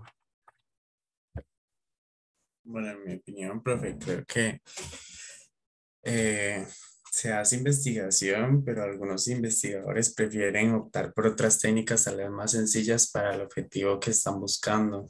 Entonces, a menos que sea, digamos, como específicamente como tal vez estudios anatómicos o fisiológicos, creo que muchos optan por ir más por el lado de agroinfección y otras técnicas de mejoramiento genético, que tal vez sean más fáciles de conseguir y que les resulten en menos costos. Entonces, esa sería mi opinión con base en lo que escuchamos de los investigadores. Ujú. ¿Alguien más quiere opinar? Yo sí creo como que ha disminuido bastante las investigaciones, por lo menos cuando hablábamos con la de la UCR, ella sí nos mencionaba que últimamente son menos las investigaciones que se hacen en protoplastos. Hablaba de que las enzimas por lo menos sí son bastante caras, entonces sí es lo que dice también David, se han ido como se han buscado otras técnicas. Sí, sí, yo también opino igual que ustedes, digamos, a mí me parece que a pesar de lo caro que es, hubo un tiempo, bueno, ustedes vieron que aquí en el TEC se ha hecho un montón, ¿verdad? En la UCR. Hubo un tiempo, digamos, años 90 finales, inicios de los 2000, que había muchísimas investigaciones en esto, a pesar de lo caro, ¿verdad? Como les digo, porque uno pensaría que estas cosas que son tan caras las hacen en otros países y vean que no. Sin embargo, bueno, y pues conforme se avanzó y se fueron obteniendo resultados, se ha ido dejando por otras cosas que son más dirigidas, digámoslo así, ¿verdad? No, yo quiero felicitarlos porque hicieron un trabajo bastante bueno, a mi parecer. Buscaron bastante información y está muy completo, entonces les agradezco mucho. Muchas gracias, profe. Gracias, profe. Gracias, profe. Bueno, entonces, no sé si algún compañero quería preguntar algo o decir algo con respecto a la presentación. Bueno, si no, mientras comentarles que, bueno, la otra clase, la siguiente semana es presencial ya. Tenemos el tema de metabolismo secundario y la siguiente clase es ya el 10 de octubre, hay segundo examen. Por aquello va muy rápido este semestre para que estén conscientes de eso.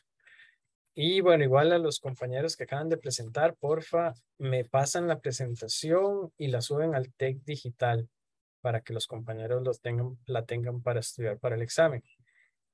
Y nada más, bueno, esta semana en laboratorio hay clase de suspensiones, entonces no está bueno, suspensiones y otra parte de arroz, entonces está, digamos, relativamente sencilla. Y decirles, bueno, que les puse unos puntitos extra hoy por asistencia, aunque el curso es de asistencia opcional, ¿verdad? Yo quise premiar a los que estuvieron en clase. Entonces ahí los que se quedaron hasta el final tuvieron 3 puntos, los que se quedaron hasta el recreo 2. ¿Cómo fue? Para ver. Y los que se fueron antes del recreo solo 1. Entonces por aquello ahí se los reconozco en el siguiente examen. Entonces bueno, nos vemos la otra semana, chiquillos. Hasta luego. Gracias, profe. Hasta luego. Hasta Gracias, luego. profe. Gracias. Profe, chao. Chao. Bye. Hasta luego, profe. Gracias. Hasta luego. Muchas gracias, profe. Hasta luego. Chao.